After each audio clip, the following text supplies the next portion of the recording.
நாம் இந்த நாட்களிலே மகிமையுள்ள சபை என்கிறதான தலைப்பிலே பரிசுத்த ஆவியானுடைய உதவியோடு தேவனுடைய திருவசனங்களை தியானித்து வருகிறோம். These days we are meditating the holy words of God with the help of the Holy Ghost under the title The Glorious Church. எபேசியர் 5ஆம் அதிகாரம் 26 27 வசனங்களை வாசிப்போம். Let's read Ephesians chapter 5 verse 26 and 27. That he might sanctify and cleanse it with the washing of water by the word, that he might present it to himself a glorious church, not having spot or wrinkle or any such thing, but that it should be holy and without blemish.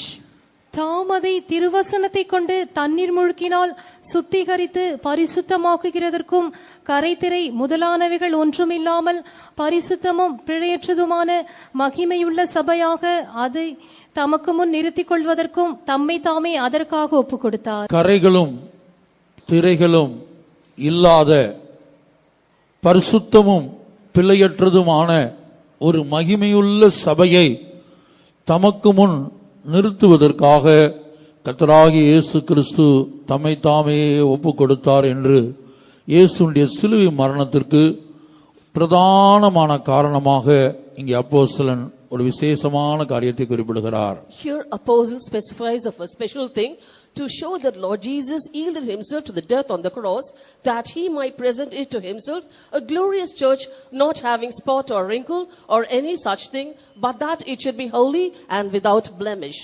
ஒரு கர்த்தராகிய இயேசு கிறிஸ்துவுக்கு முன்பாக நிற்க வேண்டிய அந்த மகிமையுள்ள சபை எப்படிப்பட்டதாய் இந்த பூமியிலே காணப்பட வேண்டும் என்பதை நாம் பரிசுத்த ஆவியானுடைய உதவியோடு திருவசனத்தின் வெளிச்சத்தில் ஆராய்ந்து வருகிறோம். With the help of the Holy Ghost and with the light of the Holy Scripture, we are meditating as to how the church should be, so that it be found as a glorious church before Lord Jesus. இந்த பூமியிலே உயிரோடு இருக்கும்போது ஒரு தேவனுடைய பிள்ளைக்குள், அபிஷேகம் பண்ணப்பட்ட ஒரு தேவனுடைய பிள்ளைக்குள் கரைகள் இல்லாத, எவ்வளவேனும் கரைகள் கடந்து வராத ஒரு ஜீவியம் செய்ய வேண்டியது அவசியமாக இருக்கிறது. An anointed child of God, while he is alive on this earth, he has to lead a life without any spot in him. கரைகள் நம்முடைய வாழ்க்கையில் எந்தெந்த ரூபங்களில் அல்லது எந்தெந்த விதங்களில் கடந்து வருகிறது? In what ways do spots come in our life? யூதா 12ஆம் வசனத்தை வாசிக்கும்போது, when we read Jude verse 12, these are spots in your feasts of charity, when they feast with you, feeding themselves without fear, clouds they are without water, carried about of winds, trees whose fruit withereth, without fruit, twice dead, plucked up by the roots. இவர்கள் உங்கள் அன்பின் விருந்துகளில் கரைகளாயிருந்து பயமின்றி கூட விருந்துண்டு தங்களை தாங்களே மேய்த்துக் கொள்கிறார்கள். போதும். கர்த்தருடைய பரிசுத்த நாமத்திற்கு மகிமை உண்டாகட்டும். Glory be to God's holy name. அன்பின் விருந்துகளில் உண்டாகிறதான கரையை குறித்து அப்போஸ்தலனாகிய யூதா குறிப்பிடுகிறார். Apostle Jude specified about the spots in feasts of charity. தேவ ஜனங்கள் விருந்து கொடுத்தாலும் விருந்திலே பங்கெடுத்தாலும் கைக்கொள்ள வேண்டிய சில சத்தியங்களை நாம் திருவசனத்திலே பார்க்கிறோம். In the holy words, we see of certain truths that a child of God should observe when he is hosting a feast or when he is a guest to the feast. நான் மறுபடியும் சொல்லுகிறேன், நீங்கள் விருந்து கொடுத்தாலும் அல்லது மற்றவர்கள் கொடுக்கிற விருந்திலே பங்கெடுத்தாலும் தெய்வ பயத்தோடு கூட அந்த விருந்திலே நீங்கள் காணப்பட வேண்டும். I once again repeat, you may be hosting a feast or you might be a guest in the feast, but you have to do everything with godly fear. கர்த்தருடைய பரிசுத்த நாமத்திற்கு மகிமை உண்டாகட்டும். Glory be to God's holy name. தெய்வ பயம் இல்லாமல் நாம் பங்கெடுக்கிற அந்த விருந்துகளிலே பல்வேறு விதமான கரைகள் நம்முடைய ஜீவியத்திலே கடந்து வருகிறது. If we partake in a feast without godly fear, because we do not have godly fear in us, various types of spots set in our life. சத்திய வேதத்திலே காணப்படுகிற சில விருந்துகளை குறித்தும் அந்த விருந்துகளை கொடுத்தவர்கள், விருந்திலே பங்கெடுத்தவர்கள், அவர்கள் வாழ்க்கையில் கடந்து வந்த கரைகளை நாம் ஆராய்ந்து வருகிறோம். Now we are meditating about the spots formed in the lives of people who are found in the Holy Scripture when they have hosted feasts as well as when they have been guests to feast. இன்றைய தினத்திலே கர்த்தராகிய இயேசு கிறிஸ்து விருந்தை குறித்து கொடுத்ததான ஒரு ஆழமான சத்திய பிரமாணத்தை உங்களுக்கு முன்பாக வைக்க விரும்புகிறேன். Today I want to present before you a deeper truth and law that Lord Jesus Christ says about a feast. லூக்கா எழுதின சுவிசேஷம் 14ஆம் அதிகாரம் 12 முதல் 14 வரை உள்ள வசனங்களை வாசிக்கும்போது, When we read the gospel according to Saint Luke, chapter 14, verses 12 to 14, Then said he also to him that bade him, When thou makest a dinner or a supper, call not thy friends, nor thy brethren, neither thy kinsmen, nor thy rich neighbors, lest they also bid thee again, and a recompense be made thee. But when thou makest a feast, call the poor, the maimed, the lame, the blind, and thou shalt be blessed, for they cannot recompense thee, for thou shalt be recompensed at the resurrection of the just. அன்றியும் அவர் தம்மை விருந்துக்கு அழைத்தவனை நோக்கி, நீ பகல் விருந்தாவது ராவிருந்தாவது பண்ணும்போது உன் சிநேகிதரையாகிலும் உன் சகோதரரையாகிலும் உன் பந்து ஜனங்களையாகிலும் ஐஸ்வர்யமுள்ள அயலகத்தாரையாகிலும் அழைக்க வேண்டாம். அழைத்தால் அவர்களும் உன்னை அழைப்பார்கள். அப்பொழுது உனக்கு பதிலுக்கு பதில் செய்ததாகும். நீ விருந்து பண்ணும்போது ஏழைகளையும் ஊனரையும் சப்பானிகளையும் குருடரையும் அழைப்பாயாக. அப்பொழுது நீ பாக்கியவானாயிருப்பாய். அவர்கள் உனக்கு பதில் செய்ய மாட்டார்கள். நீதிமான்களின் உயிர்த்தெழுதலில் உனக்கு பதில் செய்யப்படும் என்றார். இந்த விருந்தை குறித்து கர்த்தராகிய இயேசு கிறிஸ்து சொன்ன இந்த பிரமாணத்தை அபிஷேகம் பண்ணப்பட்ட எந்த ஒரு தேவனுடைய பிள்ளையும் கவனிக்கிறதே இல்லை. Any anointed child of God, be it so, they do not adhere to the laws that the Lord Jesus Christ has given about a feast. நாம் ஒவ்வொருத்தருடைய தனிப்பட்ட ஜீவியத்தை ஆராய்ந்து பார்த்தாலே இந்த வேத வசனத்தை, இயேசு சொன்ன இந்த மேன்மையான சத்தியத்தை நாம் எவ்வளவு அலட்சியம் பண்ணி இந்த உலகத்தில் ஜீவித்துக் கொண்டிருக்கிறோம் என்பதை நம்மால் விளங்கிக் கொள்ள முடியும். When we look into our personal lives itself, we can understand how much we are despising the words given by Jesus regarding feasts. இங்கே ஆண்டவராகிய இயேசு சொல்லுகிறார், நீதிமான்களுடைய உயிர்த்தெழுதலில் பதில் செய்யப்படும். Here Lord Jesus Christ says, they shall be recompensed at the resurrection of the just. கர்த்தருடைய பரிசுத்த நாமத்திற்கு மகிமை உண்டாகட்டும். Glory be to God's holy name. அப்ப நம்முடைய உயிர்த்தெழுதலுக்கும் நாம் நித்திய ராஜ்யத்தை சுதந்தரித்துக் கொள்வதற்கும் இந்த விருந்து ஒரு காரணமாய் அமைகிறது என்பதை இந்த வேத வசனத்திலிருந்து இயேசு சொன்ன இந்த வேத பகுதியிலிருந்து நாம் விளங்கிக் கொள்கிறோம். From this scripture passage quoted by Jesus, we understand that feast is also one of the reasons for our place in the resurrection and as well as our place in eternity. இனி விருந்தை குறித்து நாம் பார்க்கும்போது இங்கே விருந்து வைக்கிறதான ஒரு கூட்டத்தை பார்க்கிறோம். மற்றொன்று விருந்திலே பங்கெடுக்கிற கூட்டம், இரண்டு கூட்டத்தாரை நாம் பார்க்கலாம். Here when we see about the feast, we see of two groups. One group is the one who hosts the feast and the other group who are guests or the ones who partake in the feast. இப்ப விருந்து வைக்கிற கூட்டத்தை குறித்து நான் சொல்லுகிறேன். Now I'm telling you of the group who are hosting feast. இயேசு என்ன சொல்லுகிறார்? What does Jesus say? உன்னுடைய உறவினர்களை அழைக்க வேண்டாம். Need not call your relatives. உன்னுடைய நண்பர்களை அழைக்க வேண்டாம். Do not call your friends. ஐஸ்வர்யமுள்ள அக்கம் பக்கத்தில் உள்ள ஐஸ்வர்யவான்கள் அழைக்க வேண்டாம். Do not call your rich neighbors. வாசிங்க மறுபடியும் இந்த வசனத்தை. Once again that verse. Then said he also to him that bade him, When thou makest a dinner or a supper, call not thy friends, nor thy brethren, neither thy kinsmen, nor thy rich neighbors, lest they also bid thee again, and a recompense be made thee. அன்றியும் அவர் தம்மை விருந்துக்கு அழைத்தவனை நோக்கி, நீ பகல் விருந்தாவது ராவிருந்தாவது பண்ணும்போது உன் சிநேகிதரையாகிலும் thy friends. ஆனா நீங்க விருந்து வச்சா, ஒருவேளை நீங்க விருந்து வச்சா யாரெல்லாம் கூப்பிடுறீங்க? But suppose you host a feast, whom do you invite? ஒரு வீடு கட்டி பிரதிஷ்டை பண்றீங்க. Suppose you're building a house and dedicating it. அல்லது குடும்பத்தில் விவாகம் நடக்கிறது, or a marriage in the family, அல்லது வேற ஏதாவது ஒரு விருந்து உங்களுடைய வீட்ல நடைபெறுகிறது, or some other feast is being hosted in your house. நீங்க விருந்து கொடுக்கறீங்க. You're hosting a feast. அந்த விருந்துல யாரெல்லாம் இருப்பாங்க? Who will be present in those feasts? இங்க இயேசு யாரெல்லாம் கூப்பிட வேண்டாம்னு சொல்லியிருக்காரோ அவங்க எல்லாம் அங்க இருப்பாங்க. Here we may find all those who have been asked by Lord Jesus not to be invited, they will be found in your feast. ஏன் ஆண்டவர் அவங்களை கூப்பிட வேண்டாம்னு சொல்றாரு? Why does the Lord say that we should not call them? நீ அப்படிப்பட்டவங்களை கூப்பிட்டா அவங்க மறுபடியும் என்ன செய்வாங்க? உனக்கு விருந்து வைப்பாங்க. For if you call them, those people will once again host a feast for you. அப்ப அதோட அர்த்தம் என்ன? What does it mean? அப்படிப்பட்டவங்க வைக்கிற விருந்துல நீ போய் பங்கெடுக்க கூடாது. You should not be a guest to the feast of those people. அப்போ நீ ஒரு விருந்து வைக்கும்போது என்ன செய்யணுமா? தெருக்கள்ல காணப்படக்கூடிய ஊனர்களையும் குருடரையும் சப்பானிகளையும் இப்படி ஏழைகளையும் நீ கூப்பிடணும். அவங்க என்ன செய்ய மாட்டாங்க? தங்களுடைய வீட்டுல ஒரு விருந்து வச்சு உடனே திரும்பி கூப்பிட மாட்டாங்க. Therefore, when you make a feast, you should call the poor and the maimed, the lame, and the blind who are found in the streets, for they will not call you back in return. இப்ப பாருங்க, விருந்து வைக்கிறவங்களுடைய வாழ்க்கையில காணப்படுகிறது.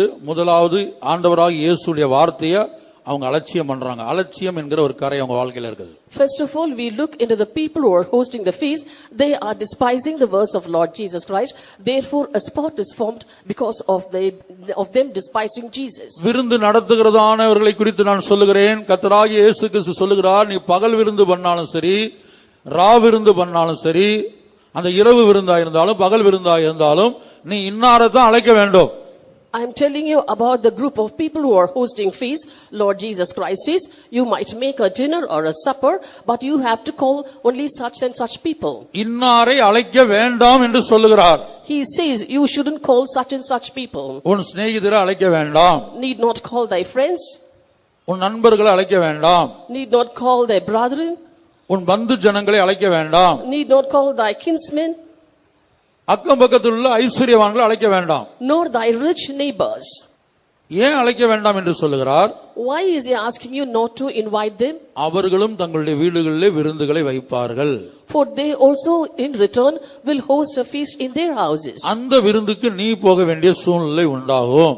And a situation will arise that you will have to attend those feasts. அதை தவிர்ப்பதற்காக To avoid that, நீ விருந்து செய்யலாம். you might make a feast. ஆனால் நான் சொல்லுகிற நபர்களுக்கு நீ விருந்து செய். But you have to host a feast to the people I say. உன் விருந்துக்கு நீ அழைக்கிற நபர் ஒரு ஏழையா இருக்கட்டும். Let the poor be called for your feast. அது யாரா இருக்கட்டும், அவங்களுடைய தகுதி என்ன கீழே வாசிக்கிறோம். அடுத்த வசனம். In the next verse we read of the eligibilities of the ones who will be called. But when thou makest a feast, call the poor, the maimed, the lame, the blind, and thou shalt be blessed, for they cannot recompense thee, for thou shalt be recompensed at the resurrection of the just. நீ விருந்து பண்ணும்போது ஏழைகளையும் ஊனரையும் சப்பானிகளையும் குருடரையும் அழைப்பாயாக. அப்பொழுது நீ பாக்கியவானாயிருப்பாய். அவர்கள் உனக்கு பதில் செய்ய மாட்டார்கள். நீதிமான்களின் உயிர்த்தெழுதலில் உனக்கு பதில் செய்யப்படும் என்றார். கர்த்தருடைய பரிசுத்த நாமத்திற்கு மகிமை உண்டாகட்டும். Glory be to God's holy name. இந்த வேத வசனத்துக்கு பயந்து எத்தனை பேர் இதற்கு முக்கியத்துவம் கொடுத்திருக்கிறோம்? How many of us are fearing this scripture passage and giving importance to it? இதுவரைக்கும் யாரெல்லாம் விருந்து நடத்திருக்கீங்க? இது என்னுடைய சொந்த கருத்து அல்ல. நீங்க யோசிக்கூடாது கடினமான உபதேசமா இருக்குது அப்படின்னு நீங்க யாரும் என்ன செய்யக்கூடாது, பிளேம் பண்ண முடியாது. ஏன்னா இது இயேசு சொன்ன காரியம். It's not my personal opinion, so that no one can blame me saying it's very hard doctrine, for these are the words spoken by Jesus. இதை நீங்க கை கொண்டு ஜீவிச்சாதான் உங்களுக்கு நீதிமானுடைய உயிர்த்தெழுதல பதில் செய்யப்படும். Only if you follow these instructions, you will be recompensed at the resurrection of the just. இன்னொரு விதத்துல சொல்ல போனால், இந்த அனுபவத்தை காத்து கொள்ளாதவங்களுக்கு நீதிமான்களுடைய உயிர்த்தெழுதலே இடம் கிடைக்காது. In other words, we can say, those who do not have such an experience will not be resurrected at the resurrection of the just. ஏனென்றால் தேவனுடைய வசனத்தை நாம் அலட்சியம் பண்ணுகிறோம், அது ஒரு கரை. For we are despising the word of God, and that is a spot. இரண்டாவது, இந்த வசனத்துக்கு நாம் கீழ்ப்படியாமை காட்டுகிறோம். Second, we are showing disobedience to this word. இப்ப விருந்து நடத்துனவங்க எல்லாம் கொஞ்சம் சிந்திச்சு பாருங்க. Now all those who have hosted feasts earlier, just think of it. ஏதோ காரணங்களுக்காக எத்தனையோ விருந்துகளை நீங்கள் இதுவரை நடத்தியிருக்கலாம். For various reasons, till date, you could have held various feasts. அந்த விருந்துகள்ல இன்னாரை அழைக்க வேண்டாம் என்று இயேசு சொன்ன அந்த வார்த்தைக்கு நீங்க கீழ்ப்படுத்துவீங்களா? In those feasts, did you obey to the words of Jesus when he had asked you not to call such and such people? அடுத்து இன்னாரத்தான் அழைக்க வேண்டும் என்று ஒரு பட்டியல் கொடுத்திருக்கிறார். அவங்கள விருந்துக்கு அழைச்சீங்களா? Next, he also gives a list of people who should be invited. Have you ever invited those people? ஆகவே தேவனுடைய வார்த்தையை, சத்திய வசனத்தை, இயேசு சொன்ன விசேஷித்த சத்தியத்தை நாம் அலட்சியம் பண்ணி இருக்கிறோம். Therefore, we have despised the word of God, the words and special truths told by Jesus. இது விருந்து கொடுத்தவங்க. These are the ones who hosted the feast. இனி விருந்து பங்கெடுத்தவங்க கவனிங்க. Now those who have been guests in a feast, just listen. விருந்துல போய் பங்கெடுத்தவங்க எப்படிப்பட்டவங்களா இருக்கணும்? And those who are guests in the feast, how should they be? நீ ஒரு ஏழையா இருக்கணும். You should be poor. நீ ஒரு ஊனனா இருக்கணும், You should be maimed. நீ ஒரு குருடனா இருக்கணும். You should be blind. இப்படி இருந்தா நீ போய் விருந்துல பங்கெடுக்கலாம். If you are like that, you can be a guest in the feast. அப்ப இந்த வேத வசனத்தை வைத்து நம்முடைய ஜீவியத்தை நாம் ஆராய்ந்து பார்க்கும்போது விருந்து கொடுத்த கூட்டத்தில் இருந்தாலும் நாம் கீழ்ப்படியாமை காட்டியிருக்கிறோம். கீழ்ப்படியாமை என்கிற கரை நமக்குள்ள வந்திருக்குது. ஒருவேளை நான் விருந்து கொடுக்கல, விருந்துல போய் பங்கெடுத்தேன்னு சொன்னாலும் இந்த பிரமாணத்தை, இயேசு சொன்ன இந்த பிரமாணத்தை நாம் மீறி கீழ்ப்படியாமை காண்பித்திருக்கிறோம். By this scripture passage, we come to know that even when if we have been a guest in a feast, we have despised or disobeyed the word of God, and therefore a spot is formed in our life. And similarly, even if we have hosted a feast, we have disobeyed the word of God, and a spot has been formed thereby. கர்த்தருடைய பரிசுத்த நாமத்திற்கு மகிமை உண்டாகட்டும். Glory be to God's holy name. இயேசு சில விருந்துகளிலே பங்கெடுத்ததாக வேதத்திலே நாம் பார்க்கிறோம். In the scripture, we see that Jesus partook in certain feasts. அப்ப இயேசு பங்கெடுத்ததுனால அவருக்குள்ள எதுவும் கரை இருக்கிறதா என்று நாம் ஆராய்ந்து பார்த்தால், And Jesus had partaken in certain feasts. If we go to find out if any spots were formed in his life, இல்லை. no. ஏனென்றால் இங்கே சொல்லப்பட்ட அத்தனை வார்த்தைகளும் இயேசுவுக்கு பொருந்தும். For all the words told here will fit Jesus. இயேசு இந்த உலகத்திலே ஒரு தரித்திரனாக ஏழையாக ஜீவித்தார். Jesus, when he lived on this earth, was poor. இயேசு இந்த உலகத்துக்கு ஒரு குருடனாக ஜீவித்தார். Jesus was blind to this world. இயேசு இந்த உலகத்துக்கு ஒரு ஊனனாய் ஜீவித்தார். And Jesus was maimed in this world. கர்த்தருடைய உலகத்தின்படி நடக்கவில்லை. He did not walk according to the ways of the world. உலகத்தின்படி பார்க்கவில்லை. He did not have a worldly look. கர்த்தருடைய பரிசுத்த நாமத்திற்கு மகிமை உண்டாகட்டும். Glory be to God's holy name. ஆகவே இயேசு விருந்தில பங்கெடுத்ததனால அவருக்கு எந்த பிரச்சனையும் இல்ல. Therefore, as Jesus partook in any feast, there wasn't any problem for him. ஏனென்றால் உலகத்துல ஒரு ஐஸ்வர்யவானா இல்ல. For he was not rich in this world. ஒரு ஏழையாக தரித்திரனாக தான் மரணமடைந்து ஜீவித்தார். Until the day of his death, he was poor. அவருக்கு ஏராளமான காணிக்கை கிடைத்தது. Many offerings came to him. அத கூட அவர் தான் கையில வைக்கல. That too he did not have it in his own hands. கர்த்தருடைய பரிசுத்த நாமத்துக்கு மகிமை உண்டாகட்டும். Glory be to God's holy name. அது யூதாசுடைய கரத்திலே காணப்பட்டது. It was found in the hands of Judas. ஒரு சந்தர்ப்பத்தில் வரி செலுத்த வேண்டிய சூழ்நிலை வந்தது. In a situation, there was a time for him to pay the taxes. இயேசுடைய கரத்திலே பணம் இல்ல. There was no money in the hands of Jesus. அப்ப என்ன செய்தார்? ஒரு மீனை பிடித்து அந்த மீனுடைய வாயில பார், அங்கே ஒரு பணம் இருக்கும், அதை கொண்டு வரி செலுத்து, எனக்காக உனக்காக செலுத்துன்னு சொல்றார். And he said to the other one, there you go to the sea and take as a fish, you can find a piece of silver in the mouth of the fish, take that and pay the tax for both you and me. ஆகவே இயேசு இந்த உலகத்திலே ஒரு ஏழையாக தரித்திரனாக ஜீவித்தார். Therefore Lord Jesus Christ, while he lived in this earth, lived as a poor one. இனி நம்முடைய ஜீவிதத்துக்கு திரும்புவோம். Now once again to our lives. இங்கே கர்த்தராகிய இயேசு சொன்ன வார்த்தையை கவனித்து பாருங்கள். Just looking at the words spoken by Lord Jesus. அப்ப விருந்து வைக்கும்போது இந்த முறைமையை நீங்கள் எத்தனை பேர் அதை ஃபாலோ பண்ணக்கூடியவர்களாக பின்பற்றக்கூடியவர்களாக இருக்கிறீர்கள்? Therefore when you host a feast, how many of you are following this method? நான் ஒரு குறிக்கப்பட்ட சபையிலே ஊழியம் செய்யும்போது, When I was serving the Lord in a particular church, ஒரு பெரிய ஐஸ்வர்யம் உள்ள ஒரு விசுவாசி தன்னுடைய வீட்டிலே ஒரு மகளுக்கு விவாகம் பண்ணினார். a rich believer had got his daughter married off. அந்த விவாகத்துல கர்த்தராகிய இயேசு கிறிஸ்து சொன்ன யாரெல்லாம் அழைக்க வேண்டாம்னு சொன்னாரோ அவங்கள யாரையும் அவர் அழைக்கவே இல்லை. And in that marriage, he never called anyone whom Lord Jesus Christ has asked not to call. கர்த்தருடைய பரிசுத்த நாமத்திற்கு மகிமை உண்டாகட்டும். Glory be to God's holy name. அவர் வேலை பார்த்த கம்பெனில மிகவும் தாழ்வான லெவலத்தில் காணப்படக்கூடிய ஏழைகளாய் காணப்படக்கூடிய சாதாரண நபரை மட்டும் அழைத்திருந்தார். And the company where he worked, he had invited all the low category people and those who were poor. அவருடைய குடும்பத்திலே பலரும் ரட்சிக்கப்படாதவர்களாக இருந்தார்கள். There were many unsaved people in his family. ரட்சிக்கப்படாத ஒருவரையும் அவர் அழைக்கவில்லை. He never called anyone who was unsaved. கர்த்தருடைய பரிசு ஆனா அதே வேளை ஒரு பெரிய ஒரு ஐஸ்வர்யவானாய் காணப்பட்டார். At the same time, he was quite rich.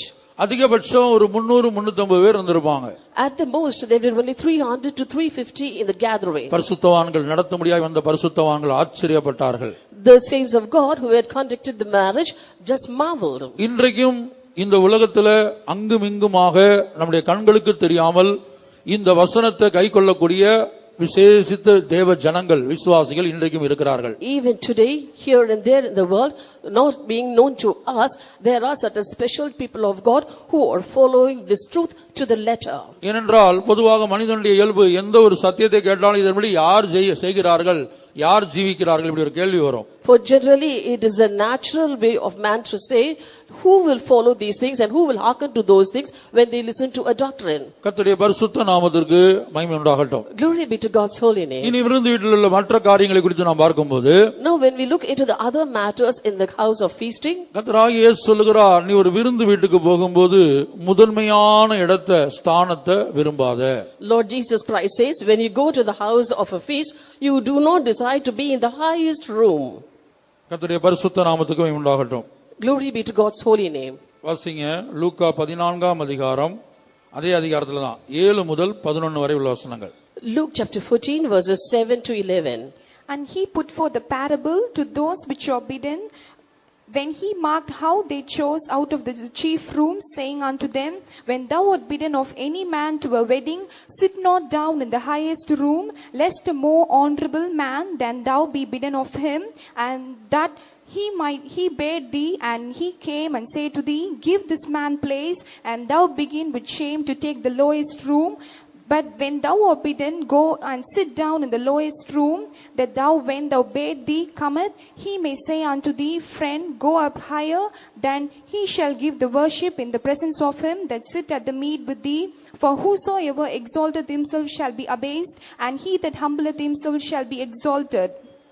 விருந்துக்கு அழைக்கப்பட்டவர்கள் பந்தியில் முதன்மையான இடங்களை தெரிந்து கொண்டதை அவர் பார்த்து அவர்களுக்கு ஒரு உவமையை சொன்னார். விருந்துக்கு அழைக்கப்பட்டவர்கள், Those who have been called for the feast. இந்த விருந்துக்கு போறவங்க வாழ்க்கையில் உள்ள கரை. This is a spot found in the life of those who go to feast. ஒரு விசுவாசி குடும்பத்திலே சம்பவித்த ஒரு சம்பவத்தை நான் சொல்ல விரும்புகிறேன். I like to tell you of an incident that took place in the life of a believer. வந்து இது ஒரு எக்ஸாம்பிளோடு சொல்லாவிட்டால் இதனுடைய சீரியஸ்னஸ் உங்களுக்கு ரீச் ஆகாது. For if I don't give you with an example, the seriousness of the matter won't reach you.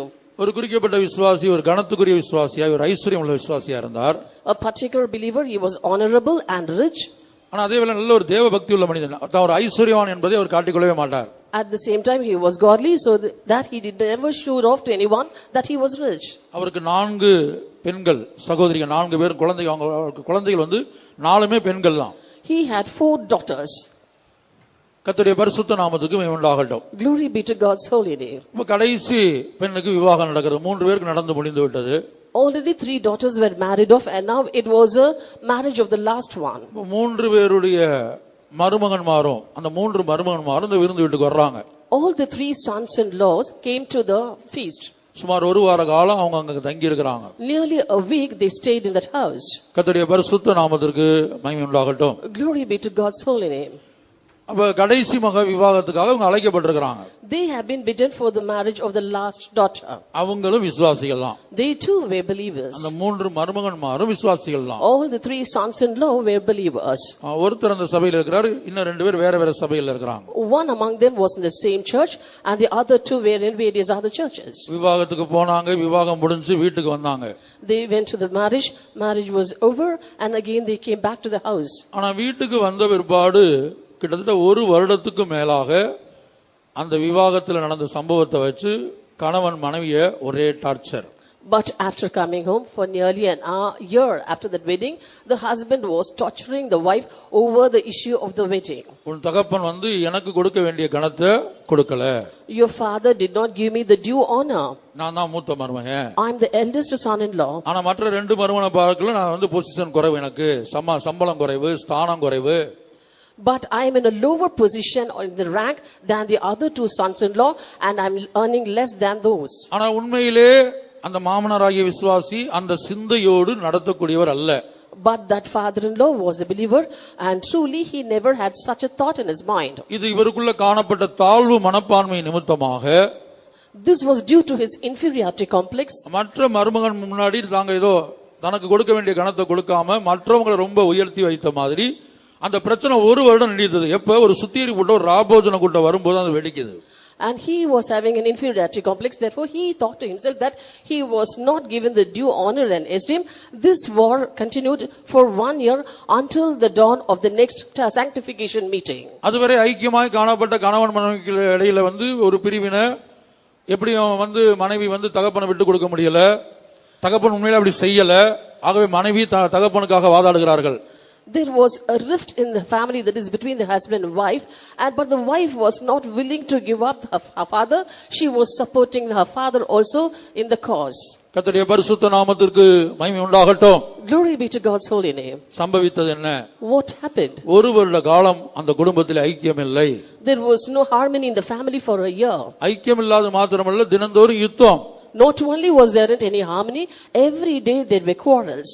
கர்த்தருடைய பரிசுத்த நாமத்திற்கு மகிமை உண்டாகட்டும். Glory be to God's holy name. அப்ப அந்த சுத்திகரிப்பு கூட்டத்துல நான் ஒரு வசனம் எடுத்தேன். In that sanctification meeting, I took a verse. அதை இப்போது நான் நினைவு கூறுகிறேன். I remember that now. இந்த வார்த்தையை கேட்டபோது தான் கொஞ்சம் அவங்களுக்குள்ள ஒரு பயம் உண்டானது. Only after listening to these words, there was a little fear created in them. ஒரு கணவனை விட்டு பிரிந்து மனைவி தகப்பன் வீட்டுக்கு போறாங்க. A wife got separated from the husband and she went to her father's place. அப்ப தன்னை விட்டு போனதான அந்த மனைவியை அழைத்து கொண்டு வரும்படியாக மனைவியுடைய தகப்பன் வீட்டுக்கு கணவன் போறார். Next, the husband went to his father-in-law's house to bring back his wife who had gone away to his father's house.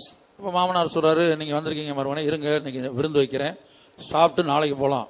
And the father-in-law said, son-in-law, you stay here. I want to host a feast for you. You can have your feast and go back tomorrow morning. அங்க ஒரு விருந்து நடக்குது. மாமனார் மருமகனுக்கு கொடுக்கிற விருந்து. There the father-in-law hosted a feast for the son-in-law. நான் நினைக்கிறேன் விருந்துன்னு எழுதப்பட்டிருக்காது அநேகமா. I think it won't be written as feast. ஆனா உங்களுக்கே தெரியுமே அது ஒரு விருந்து தான். But you know that is a feast. உங்களில் பலரும் என்ன செய்வீங்க, மாமனார் வீட்டுக்கு விருந்துக்கு போயிருப்பீங்க. Most of you would have gone to your father-in-law's house for a feast. வாசிப்போம். எங்க வாசிக்கிறோம்? நியாயாதிபதிகளின் புத்தகத்துல 19. In the book of Judges, chapter 19. நியாயாதிபதிகள் புத்தகம் 19ஆம் அதிகாரம் வாசிங்க 2ஆம் வசனம் முதல். Chapter 2 onwards. And his concubine played the bow against him, and went away from him unto her father's house to Bethlehem, Judah, and were there 4 whole months. And her husband arose, and went after her to speak friendly unto her, and to bring her again, having his servant with him, and a couple of asses. And she brought him into his father's house. And when the father of the damsel saw him, he rejoiced to meet him. And his father-in-law, the damsel's father, retained him, and he abode with him 3 days.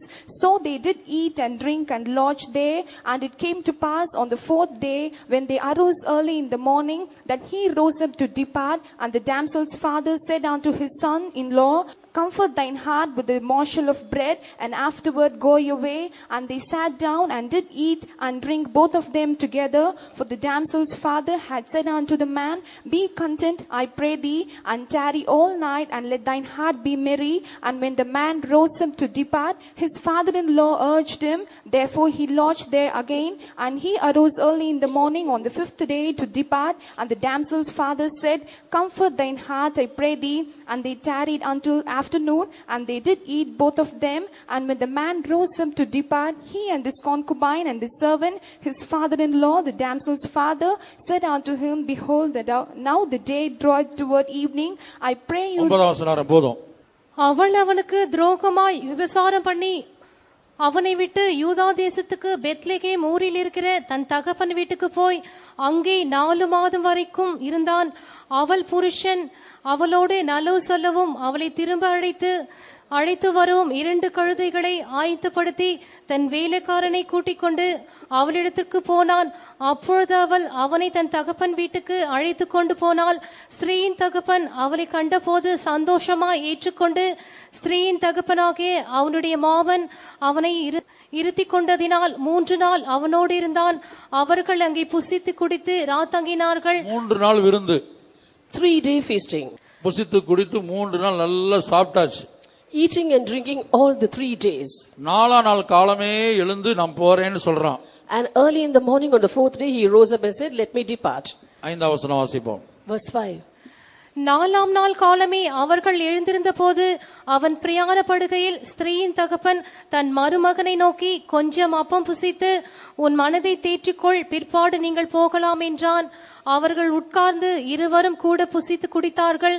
ஸ்திரீயின் தகப்பன் அந்த மனுஷனை பார்த்து, நீ தயவு செய்து உன் இருதயம் மகிழ்ச்சி அடைய ராத்திரிக்கும் இரு என்றான். இப்ப சொல்றான் 4ஆம் நாள் காலையிலே சொல்றான், இந்த பகலை புசித்து குடித்தீருன்னு சொல்றான். பகல்ல ஒரு விருந்து, On the fourth day morning itself, the damsel's father said, "You better stay today, eat and drink." And therefore there was a feasting on the morning of the fourth day. இனி நாளா நாள் சாயங்காலம் போகலாம் அப்படின்னு யோசிக்கிற வேளையிலே, யோசிக்கிறதுக்கு முன்னாடி, சொல்றதுக்கு முன்னாடி அவன் சொல்றான், மாமனார் சொல்றான், இல்ல இன்னைக்கு ராத்திரி கூட இருந்து என்ன செய்ய, உன் இருதயத்தை தேற்றிக்கொள். And when he was about to say to the father-in-law that he was going to leave on the evening of the fourth day, the father-in-law said, "You can tarry this night also and you can comfort yourself." நீ தயவு செய்துன்னு சொல்றார். He was requesting, நீ தயவு செய்து உன் இருதய மகிழ்ச்சியடைய ராத்திரிக்கு இரு. "Comfort thine heart and stay this night." விருந்துக்கு போனா, விருந்து சாப்பிட்டா இருதயம் மகிழ்ச்சி அடையுமா? If you go to a house of feasting and partake in the feast, you will be merry. 7ஆம் வசனம். Verse 7. அப்படியே போகிறதற்கு அந்த மனுஷன் எழுந்தபோது அவனுடைய மாமன் அவனை வரிந்து கொண்டதினால் அவன் அன்று ராத்திரியும் அங்கே இருந்தான். 5ஆம் நாளிலே அவன் போகிறதற்கு அதிகாலமே எழுந்திருந்த போது ஸ்திரீயின் தகப்பன் இருந்து, "உன் இருதயத்தை தேற்றிக்கொள்" என்றான். அப்படியே அந்திய நேரம் மட்டும் தாமதித்திருந்து இருவரும் போஜனம் பண்ணினார்கள். கிட்டத்தட்ட 5ஆம் நாள் சாயங்காலம் வரைக்கும் விருந்து. A feasting continued till the evening of the fifth day. ஆனா கிளம்புனது போன உடனே கிளம்புற மாதிரி, இன்னைக்கு போயிடுவேன் சொல்லி தான் போவாங்க. And when he was going to the feast, it was as though he was going to leave immediately. "Today I leave, today." நாளை காலையில எனக்கு ட்ரெயின் இருக்கு மாமா, நான் போயிடுவேன்னு சொல்லுவாங்க. And they'll say, "Father-in-law, we've got a train early in the morning tomorrow, so we'll leave immediately." சொல்லிட்டு பாப்பாங்க, இவர் இருக்க சொல்றாரா போ சொல்றாரான்னு தெரியலையே. Saying so, he'll just give a look to find out if he really wants him to stay there or not. எப்படியோ 5ஆம் நாள் சாயங்காலம் வரைக்கும், Somehow till the evening of the fifth day. இந்த மாமனார் சொல்றாரு 5ஆம் நாள் நைட்டும் போவான்னு வருத்தப்படுத்துறாரு. This father-in-law was requesting him not to leave on the night of the fifth day too. அவனை கட்டாயப்படுத்துறாரு. He was compelling him. ஆனா அவன் என்ன செய்யறான், அந்த 5ஆம் நாள் இரவு, வாசிங்க 10ஆம் வசனம். Verse 10. அந்த மனுஷனோ ராத்திரிக்கு இருக்க மனதில்லாமல் 2 கழுதைகள் மேல் சேணம் வைத்து தன் மறுமனையாட்டி கூட்டிக் கொண்டு எழுந்து புறப்பட்டு எருசலேமுக்கு எபிசுக்கு நேராக வந்தான். அந்த மாமனார் சொல்றாரு, இன்னைக்கு இரவு இருந்துட்டு நாளைக்கு அதிகாலையில் எழும்பி போலான்னு சொல்றாரு. The father-in-law said, "You can stay this night too and depart early in the morning tomorrow." எனக்கு இந்த ஒரு வருடமாக இந்த குடும்பத்தில் நடந்த யுத்தம் எல்லாம் தெரியாது. I never knew about the quarrel in the family which was raging for over a year. நான் அந்த சபைக்கு அப்போதான் மாற்றப்பட்டு போயிருக்கிறேன். I was recently transferred to that church. அப்போ சுத்திகரிப்பு நடந்த வேளையில இந்த ஒரு சம்பவத்தை ஆவியானவர் கொடுத்தார். And during the sanctification meetings, the Spirit of the Lord gave this illustration. இதுக்கு பின்னாடி என்ன சம்பவித்தது என்பதை நீங்க வீட்டில் போய் படித்து, உங்களை வேதம் படித்தவங்களுக்கு தெரியும், படிக்காதவங்க வீட்டில் போய் படித்து பாருங்க, கண்டிப்பா படித்து பார்க்கணும். And people who have read this passage will know of the outcome, but people who haven't read this passage, you should better go home and read it. இது நிமித்தமாக அவருடைய மனைவி சேதப்படுத்தப்பட்டால், By this his wife was defiled, அது நிமித்தமாக ஒரு பெரிய யுத்தமே வந்தது. and because of that a great war ensued. இவன் விருந்துக்கு இருந்த இதிலிருந்து ஆவியானவர் சொல்ல வந்த காரியம் என்னன்னா, போன நேரத்தில் ஒரு ஏவுதல் வந்த உடனே, ஒரு விருந்துக்கு போனா ஒரு ஏவுதல் வந்த உடனே நீ கிளம்பி விட வேணும். By this the Spirit of the Lord wants to say to us, if by some prompting you've gone to a feast, by the same prompting you must return promptly back. இப்ப பாருங்க, அவன் 3ஆம் நாள் முடிந்த உடனே கிளம்புறான். On third day he decided to depart. வாசிங்க, அந்த வசனத்தை மட்டும் வாசிங்க. அவன் ஃபர்ஸ்ட் எப்ப கிளம்ப ஆரம்பித்தான்? 19:4. Judges 19:4. And his father-in-law, the damsel's father, retained him, and he abode with him 3 days. So they did eat and drink and lodged there. ஸ்திரீயின் தகப்பனாகிய அவனுடைய மாமன் அவனை இருத்தி 5ஆம் வசனம். Verse 5. And it came to pass on the 4th day when they arose. 4ஆம் நாள் காலமே அவர்கள் எழுந்திருந்த போது அவன் பிரயாணப்படுகையில் 4ஆம் நாள் காலமே எழும்பியாச்சு. He rose up early on the 4th morning. இப்ப இந்த 4ஆம் நாள் காலமே எழும்பி இவங்க பிரயாணம் பட்டிருந்தாங்கன்னா, Had they started the journey on the 4th morning itself, அந்த சம்பவம் சம்பவித்திருக்கவே அந்த கேடான, வெளியிலே சொல்ல முடியாத, வர்ணிக்க முடியாத, அல்லது வாயினால் சொல்ல முடியாத அந்த சம்பவம் சம்பவித்திருக்காது. that undescribable thing wouldn't have taken place. அது நிமித்தமாக ஒரு பெரிய யுத்தமும் வந்திருக்காது. And by that a war wouldn't have ensued. இதை தவிர்த்து இருக்கலாம். They could have avoided it. ஆக விருந்திலே உண்டாகிற கரையில் இந்த சம்பவத்தையும் சேர்த்துக் கொள்வோம். Therefore in the spots which are formed in the feast, we can add this instance also. கர்த்தருடைய பரிசுத்த நாமத்திற்கு மகிமை உண்டாகட்டும். Glory be to God's holy ஆக name. அந்த சுத்திகரிப்பு கூட்டத்தில் இந்த சம்பவத்தை எடுத்து பேசின போது, குறிக்கப்பட்ட நேரத்தில் விருந்து வீட்டில இருந்து கிளம்பாவிட்டால் உன் மனைவிக்குள்ள மரணம் சம்பவித்திருக்காது, உனக்குள்ள மரணம் சம்பவித்திருக்காது. And in the அப்படி ஒரு வேர்டு வந்தது. And in that meeting, a word came from the Lord saying that if they had started or departed at that particular time, a death wouldn't have happened to the wife and also to you. ஏன்னா கணவனுக்கும் மனைவிக்கும் தினந்தோறும் யுத்தம் நடக்கும்போது மனைவியுடைய ஆத்துமாவிலையும் மரணம், கணவனுடைய ஆத்துமாவிலையும் மரணம். சரீரத்துல ரெண்டு பேரும் உயிரோட தான் இருக்கிறாங்க. For when there were quarrels every day in the life, there was a death in the soul of the wife and a death in the soul of the husband also. Physically they were alive, but ஒவ்வொரு முறை கீழ்ப்படியாமை காட்டும் போது, எதிர்த்து பேசும்போது, வாக்குவாதம் பண்ணும்போது ஆத்தும மரணம் சம்பவித்துக் கொண்டிருக்கிறது. every time they showed disobedience, gainsaying and argument, there was a death happening in the soul. கர்த்தருடைய பரிசுத்த நாமத்திற்கு மகிமை உண்டாகட்டும். Glory be to God's holy name. ஆத்தும மரணம் சம்பவித்துக் கொண்டிருக்கிறது. A death in the soul was taking place. ஆகவே இந்த விருந்து வீட்டில் உண்டானதான இந்த மரணத்தை குறித்து நாம் இங்கே பார்க்கிறோம். Therefore here we see of the death which took place in the house of feasting. இவன் எழுத்தின்படியாக தன்னுடைய மனைவியை இழந்தான். He literally lost his wife. அல்லது மறுமனையாட்டி என்று எழுதப்பட்டிருக்கிறது. Here it is written as concubine. அந்த மறுமனையாட்டியை எழுத்தின்படியாக இழந்தான். He literally lost his concubine. மாத்திரமல்ல, அது நிமித்தமாக ஒரு பெரிய யுத்தம். Not only that, an outcome of that was a great war. அந்த யுத்தத்தில் எத்தனை பேர் மரித்தார்கள் என்று நீங்கள் என்ன செய்யுங்க, நியாயாதிபதிகள் 20 அதிகாரம் தான். Judges chapter 20. 20 அதிகாரத்தில் நீங்க படித்து பார்த்தீங்கன்னா எத்தனை பேர் இது நிமித்தமா ஒரு யுத்தம் வந்தது, அந்த யுத்தத்தில் எத்தனை பேர் மரித்து போனார்கள். In chapter 20 of Judges it is written that so many people died in that war.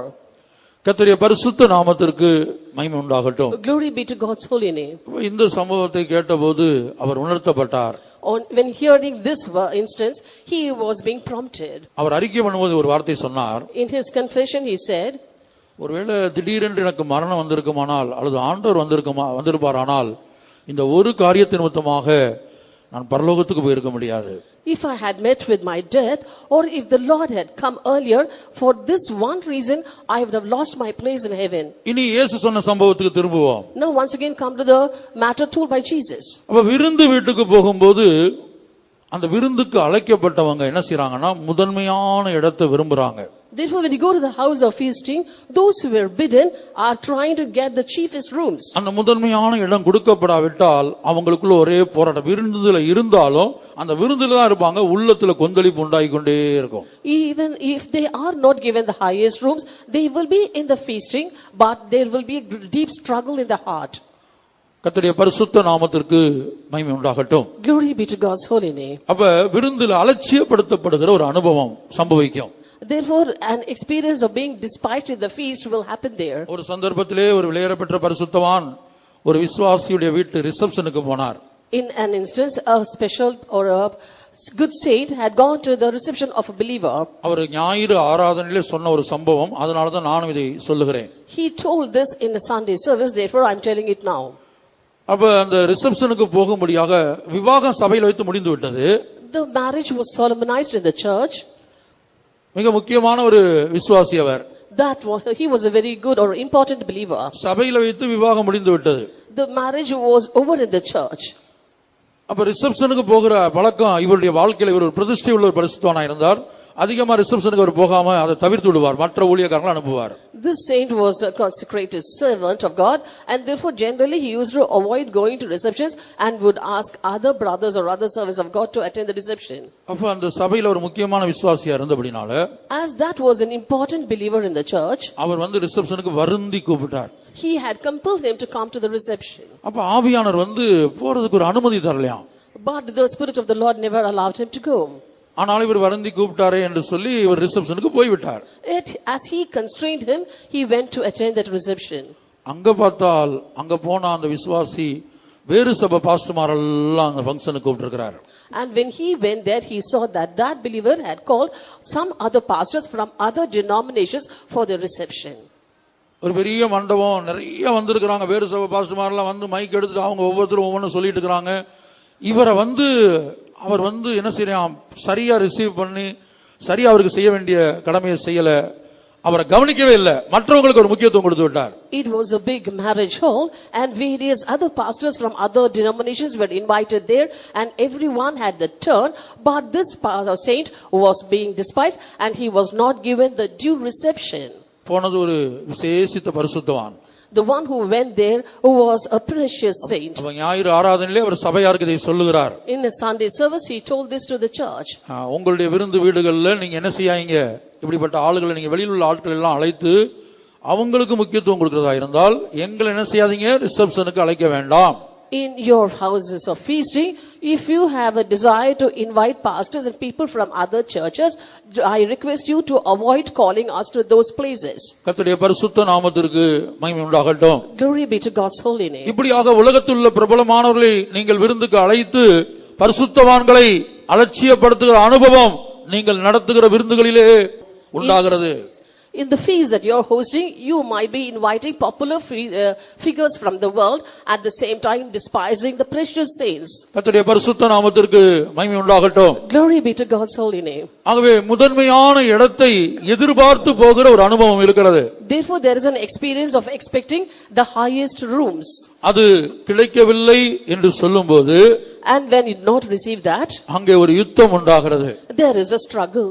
முதலாவது அந்த மனிதனுக்குள்ளேயே யுத்தம் உண்டாகிறது. First of all, there's a struggle within that person. இரண்டாவது நீங்கள் கேள்விப்பட்டபடி கணவனுக்கும் மனைவிக்கும் யுத்தம் உண்டாகிறது. And second, as you heard, there is a quarrel between the husband and wife. கர்த்தருடைய பரிசுத்த நாமத்திற்கு மகிமை உண்டாகட்டும். Glory be to God's holy name. ஆனா விருந்துக்கு நீங்கள் அழைக்கும் போது, When you invite people for the feast, இந்த உலகத்துள்ள எவ்வளவு பெரிய விஐபி வந்திருந்தாலும், even though he might be the greatest person or the most important person in the world, நீங்கள் கனம் பண்ண வேண்டியது பரிசுத்தவான்களை. you have to honor only the saints. இப்ப நீங்க விருந்துக்கு அழைத்து பரிசுத்தவான்களை கனம் பண்ண வேண்டிய விதத்துல கனம் பண்ணாமல் விட்டு விட்டால் அதுதான் உங்களுடைய வாழ்க்கையில உண்டாகிற கரை. Therefore, if you invite people to the feast and if you fail to give the due honor to the saints, that is your spot in the feast. இப்ப இயேசு சொன்ன சம்பவத்திலிருந்து இதை நான் உங்களுக்கு சொல்லுகிறேன். I'm telling you from the parable told by Jesus. Tamil வேதத்தில் அது விருந்து என்று எழுதப்படவில்லை, ஆனா அது விருந்து என்று மூல பாஷையில் எழுதப்பட்டிருக்கிறது. வேத வல்லுநர்களுக்கு வேறு சில விளக்கங்களை கொடுத்திருக்கிறார்கள். In Tamil version, it is not as written as feast, but in the original language, it is written as feast, and biblical experts have given various explanations for that. லூக்கா 7 அதிகாரம், அங்கே சீமோன் என்று சொல்லக்கூடிய ஒரு மனிதன் கர்த்தராகிய இயேசுவை விருந்துக்கு அழைக்கிறான். In Luke chapter 7, a man by name Simon invited Jesus to his house. கர்த்தராகிய இயேசு கிறிஸ்துவை சீமோன் என்கிற ஒரு மனிதன் விருந்துக்கு அழைக்கிறான். A man by name Simon invited Lord Jesus Christ to his house. கர்த்தராகிய இயேசு அந்த விருந்துக்கு போயிருக்கிறார். Lord Jesus Christ went to his house. அப்ப அந்த சீமோன் இரண்டு காரியங்கள் அவனுடைய வாழ்க்கையில ஒரு கரையாக காணப்படுகிறது. There were two spots found in the life of Simon. ஒன்று, அந்த விருந்துக்கு ஒரு பாவியாகிய ஸ்திரீ கடந்து வருகிறாள். First thing, a sinner, a sinful woman came to that feast. அந்த ஸ்திரீ வந்து இயேசுவின் பாதத்தை என்ன செய்தா, கண்ணீரால துளைக்கிறா. And she was washing the feet of Jesus with her tears. வாசிப்போம். லூக்கா 7 அதிகாரம் 39 வசனம். Luke chapter 7 verse 39. Now when the Pharisee which had bidden him saw it, he spake within himself, saying, This man, if he were a prophet, would have known who and what manner of woman is this that toucheth him, for she is a sinner. அவரை அழைத்த பரிசேயன் அதை கண்டபோது, இவர் தீர்க்கதரிசியாயிருந்தால் தம்மை தொடுகிற ஸ்திரீ இன்னாள் என்றும் இப்படிப்பட்டவள் என்றும் அறிந்திருப்பார், இவள் பாவியாயிருக்கிறாளே என்று தனக்குள்ளே சொல்லிக் கொண்டான். அப்ப அந்த குறிக்கப்பட்ட ஸ்திரிய அந்த விருந்துல இந்த சீமோன் அலட்சியம் பண்ணிவிட்டான். காரணம், விருந்துக்கு இந்த ஸ்திரியை சீமோன் அழைக்கவே இல்லை. Simon had despised that particular woman in the feast, for he had not invited her to his feast. இயேசுவை அவன் அழைத்திருந்தான். He had invited Jesus. அவனுக்கு ஒரு விருந்து கொடுக்க முடியாது, அழைத்திருந்தான். He had invited Jesus as he wanted to host a feast for him. ஆனா இந்த ஸ்திரியை அவன் அழைக்கவில்லை. But he did not invite this woman. அது எப்படி நாம் விளங்கிக் கொள்கிறோம்? How do we understand? அந்த ஸ்திரீ ஒரு பாவி என்று இவன் அறிந்திருக்கிறான். He knew that she was a sinner. பயங்கரமான ஒரு பாவி. She was a terrible sinner. எல்லாருக்கும் தெரியக்கூடிய ஒரு பாவி. She was a sinner known to all. ஆகவே தான் அவளை அலட்சியமா எண்ணுகிறான். That's why he was despising her. அப்ப இந்த ஸ்திரீ எப்படி வந்தால்? How did this woman come? சீமோன் தன்னை அழைக்காவிட்டாலும், Even though Simon did not. இங்க இந்த சீமோன் என்ன செய்தான்? இந்த ஸ்திரீயை அழைக்கவில்லை, ஆனா அவள் வந்து விட்டாள். எதற்காக வந்தாள்னா, இயேசுக்காக அவள் அங்கே வந்தாள். Simon did not invite that woman, yet she came there. The reason why she came there was that she wanted to see Jesus. இந்த விருந்து வீட்டுல இந்த பாவியாகிய ஸ்திரீ எழுத்தின்படியான புசிப்பதற்கோ குடிப்பதற்கோ அந்த விருந்தை அனுபவிப்பதற்கோ வரவில்லை. இயேசுவினிடத்திலே பாவ மன்னிப்பை பெற்றுக் கொள்ளும்படியாய் இயேசு அங்க இருந்தபடினால் இயேசுக்காக அங்க வந்தாள். this sinner, she did not come to the house of feasting to eat and drink and to be merry there, but she came to that feast because she saw Jesus there and she wanted to get repentance from all her sins from Jesus. அந்த ஸ்திரீ, That woman, அவள் இயேசுவுக்காக வந்தாள். she came there for Jesus. அப்ப சீமோனுக்குள்ள முதலாவது உண்டான கரை அலட்சியம் பண்ணிவிட்டான். Therefore, the first spot found in Simon was that he had lightly esteemed her. இல்ல அந்த ஸ்திரீ அற்பமாய் எண்ணி விட்டான். Or that is, he has despised her. அடுத்து அவனுடைய வாழ்க்கையில உண்டான கரை என்ன? The next spot in his life, இயேசுவை விருந்துக்கு அழைத்திருந்தாலும் அவருக்கு செய்ய வேண்டிய கனத்தை அவன் செய்யவில்லை. even though he had invited Jesus for the feast, he did not respect him duly. அந்த கனம் என்ன?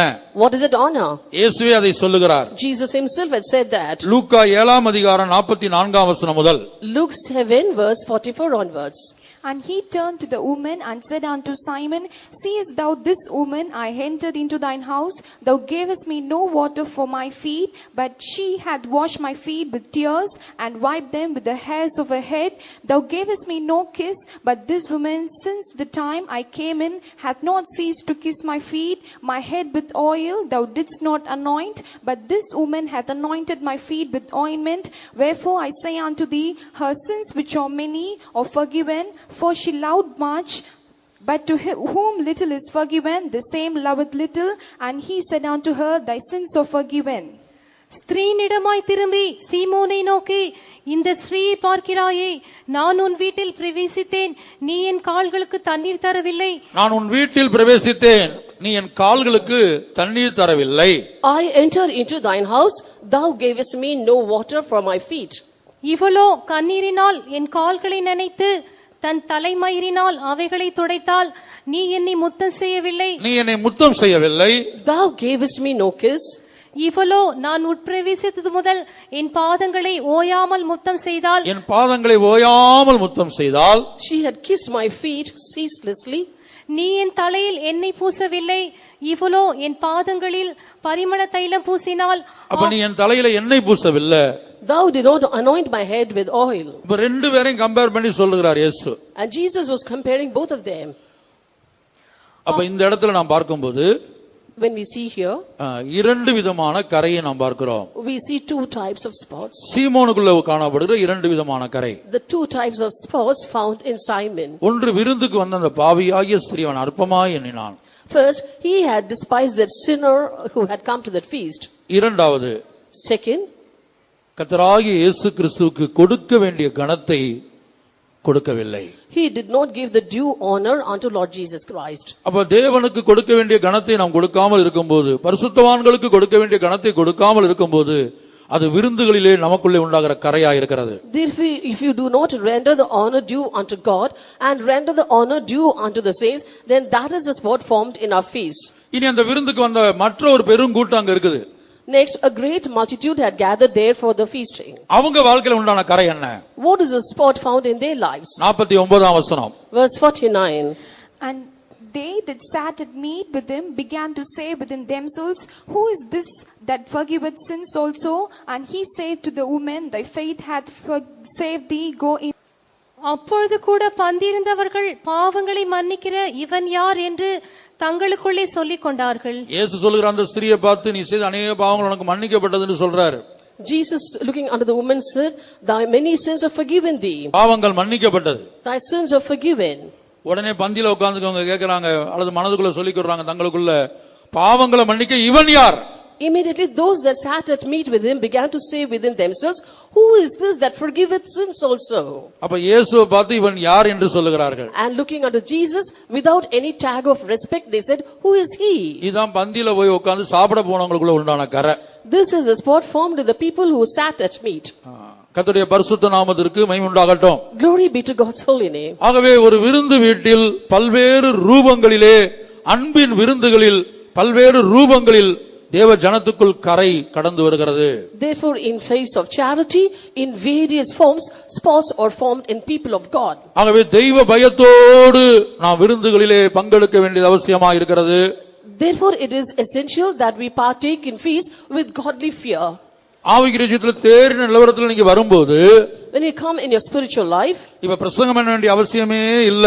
there is no necessity to preach. உங்களுக்குள்ள இருக்க ஆவியானவர் சொல்லுவார், விருந்து வீட்டுக்கு நீங்க கிளம்பும் போது போக வேண்டாம். The Spirit of God within you will ask you not to go when you're getting ready to go to the house of feasting. அன்றைக்கு கனம் பொருந்தின ஒரு மனிதன் நடத்தின விருந்தில பங்கெடுக்க வேண்டாம் என்று அந்த பரிசுத்தவானோடு பேசின ஆவியானவர், The Spirit of God who spoke with the saint the other day not to partake in the feast hosted by that honorable man, ஆவிக்குரிய ஜீவியத்துல நீங்க தேறின இடத்துக்கு வரும்போது, when you come to a better standard in your spiritual life, அல்லது பூரணத்தின் வேலை உங்களுடைய ஜீவியத்தில் நடைபெறும் போது, or when the work of perfection is going on in your life, அந்த ஜெய ஜீவியம் உங்களுக்குள்ள உருவாக ஆரம்பிக்கும் போது, when victorious life starts forming in you. இப்போ இந்த வசனத்தை இப்ப நீங்க கேள்விப்படுறதுக்கே உங்களுக்கு கடினமா தெரியும். At present, this verse, when on listening to it, listening itself will be found difficult. கைக்கொள்றது இரண்டாவது காரியம். Observing is the second thing. ஏற்றுக்கொள்வதற்கே உங்களுக்கு கடினமா மனப்பிரயாசமா தெரியும் இந்த வசனங்கள்லாம். And these words will be found very difficult for you to accept. ஏன்னா உங்களில் பலருக்கும் ஒரு இடத்துல நிலையா இருக்க முடியல. இங்க விருந்து, அங்க விருந்து, அந்த ஊர்ல விருந்து, இந்த ஊர்ல கல்யாணம், இப்படி போய்கிட்டே இருக்கிற கூட்டம். For most of you are not able to stay in a place. Most of you go here and there for feasting. ஒரு வீட்டுக்கு நான் விசிட்டிங் போனபோது, I went to visit a house. பொதுவாக இந்த கிராமப்புறங்கள்ல டீ கடையில பாத்தீங்கன்னு சொன்னால் இப்படி ஒரு கம்பியை வளைச்சு போட்டு நியூஸ் பேப்பரை குத்தி வச்சிருப்பாங்க. Generally, there in Nagarkoil or in villages, when you go to tea stalls, we can find newspapers being hung in a string. சின்ன சின்னதா கட் பண்ணி குத்தி பையனா ஒரு போண்டா எடுத்து மடிக்கிறதுக்கு இப்படி எடுத்துட்டு போண்டாவை மடிச்சு கொடுப்பாங்க சேல்ஸ் பண்றது. It will be used like a tissue paper to sell bondas. அதுபோல ஒரு வீட்டுக்கு போனபோது அதுபோல கம்பி கட்டி தொங்க விட்டுருந்தாங்க. வரிசையா ஃபுல்லா பத்திரிக்கை, இவ்வளவு பத்திரிக்கை இருக்குது.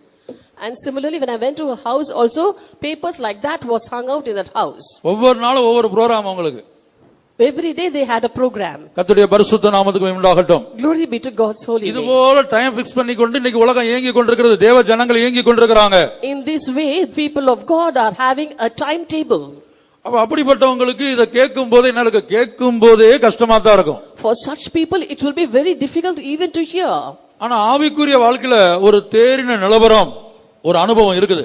But in the spiritual life, there is an experience of perfection. பரிசுத்த ஆவியானவர் பிரத்யட்சமாய் உங்களுக்குள்ள வாசம் பண்ணுகிற ஒரு அனுபவம் இருக்கிறது. There is an experience of the Holy Ghost clearly dwelling with you. 1 யோவான்ல படிக்கிறபடி உங்களுக்கு ஒருவனும் போதிக்க வேண்டுவதில்லை, உங்களுக்குள்ள இருக்க அபிஷேகம், அந்த ஆவியானவரே உங்களை போதித்து நடத்துவார்.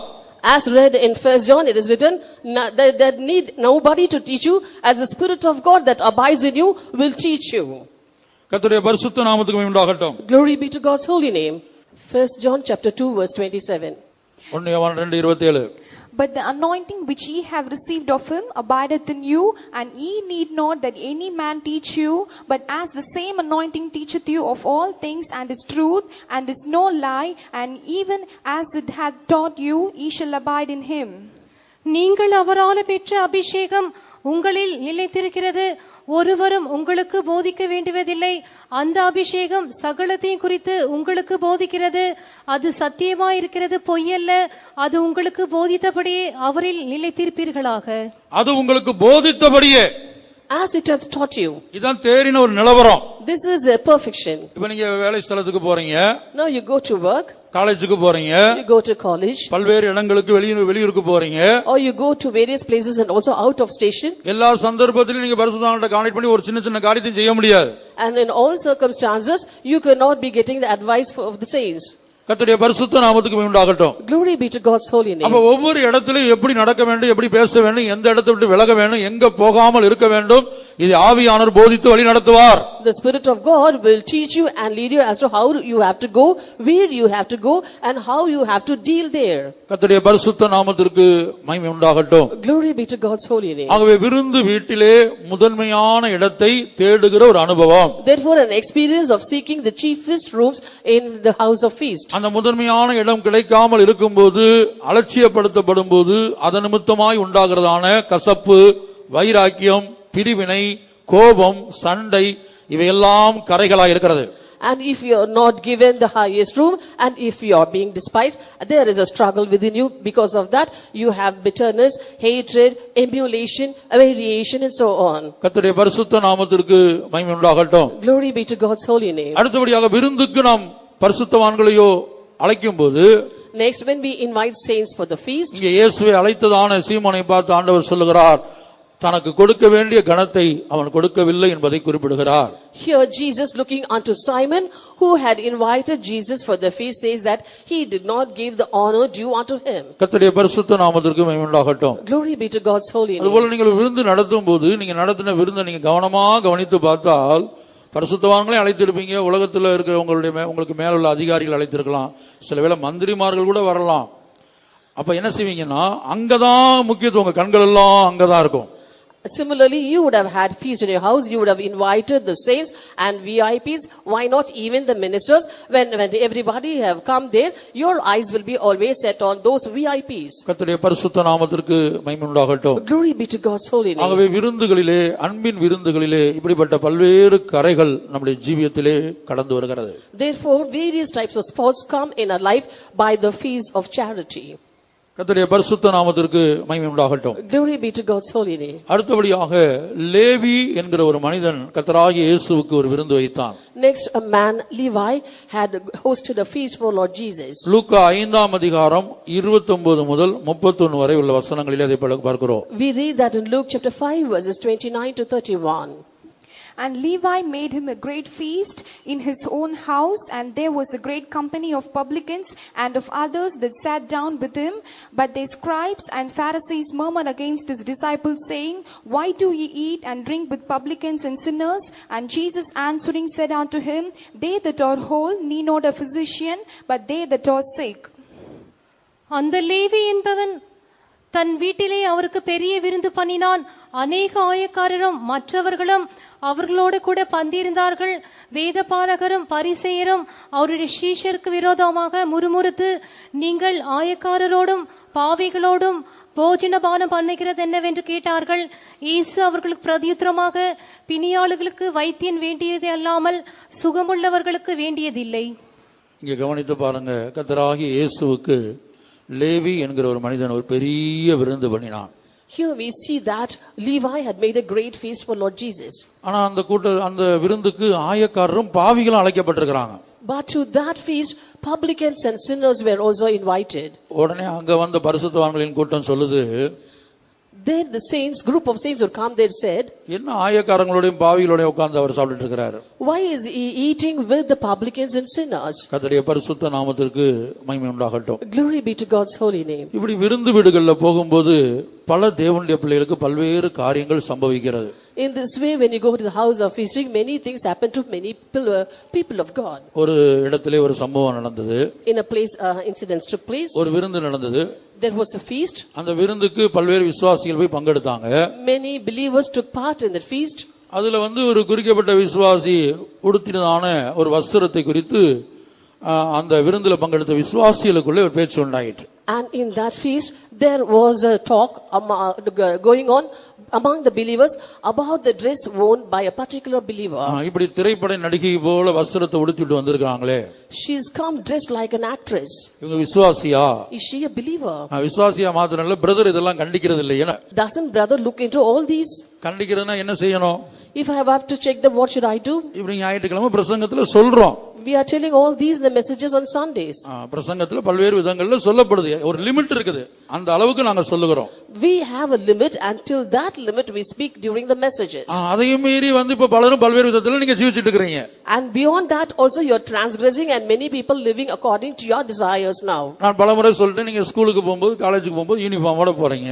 Many times I've told you, to schools and colleges you go in uniforms. அதுபோல வேலைக்கு போறவங்க இப்ப நர்ஸா இருந்தாங்கன்னா அவங்களுக்கு ஒரு யூனிஃபார்ம் அங்க கொடுக்கப்பட்டிருக்குது. Similarly, if you go to work, in case you're a nurse, you are given a uniform there. கர்த்தருடைய பரிசுத்த நாமத்துக்கு உண்டாகட்டும். Glory be to God's holy name. இங்க சண்டே கிளாஸ் ஸ்பெஷல் கிளாஸ் நடந்து கொண்டிருந்தது. Now the special classes are going on for Sunday class. அப்ப ஒரு சகோதரி வந்தது. A sister came. நல்ல பயங்கர மஞ்சள் கலர், அதாவது இந்துக்கள் பயன்படுத்தக்கூடிய பயங்கரமான ஒரு மஞ்சள் கலர், டார்க் மஞ்சள்.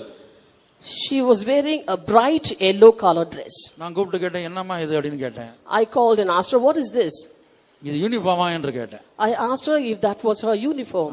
அது நம்ம வாரத்துல ஒரு நாள் அதுக்கு ஒன்று சொல்லிச்சு, எனக்கு சரியா ஞாபகம் இல்ல. அது வாரத்துல ஒரு நாள் அதுதான் போட்டு போணுமா. She told me some answer, I'm not clear about that.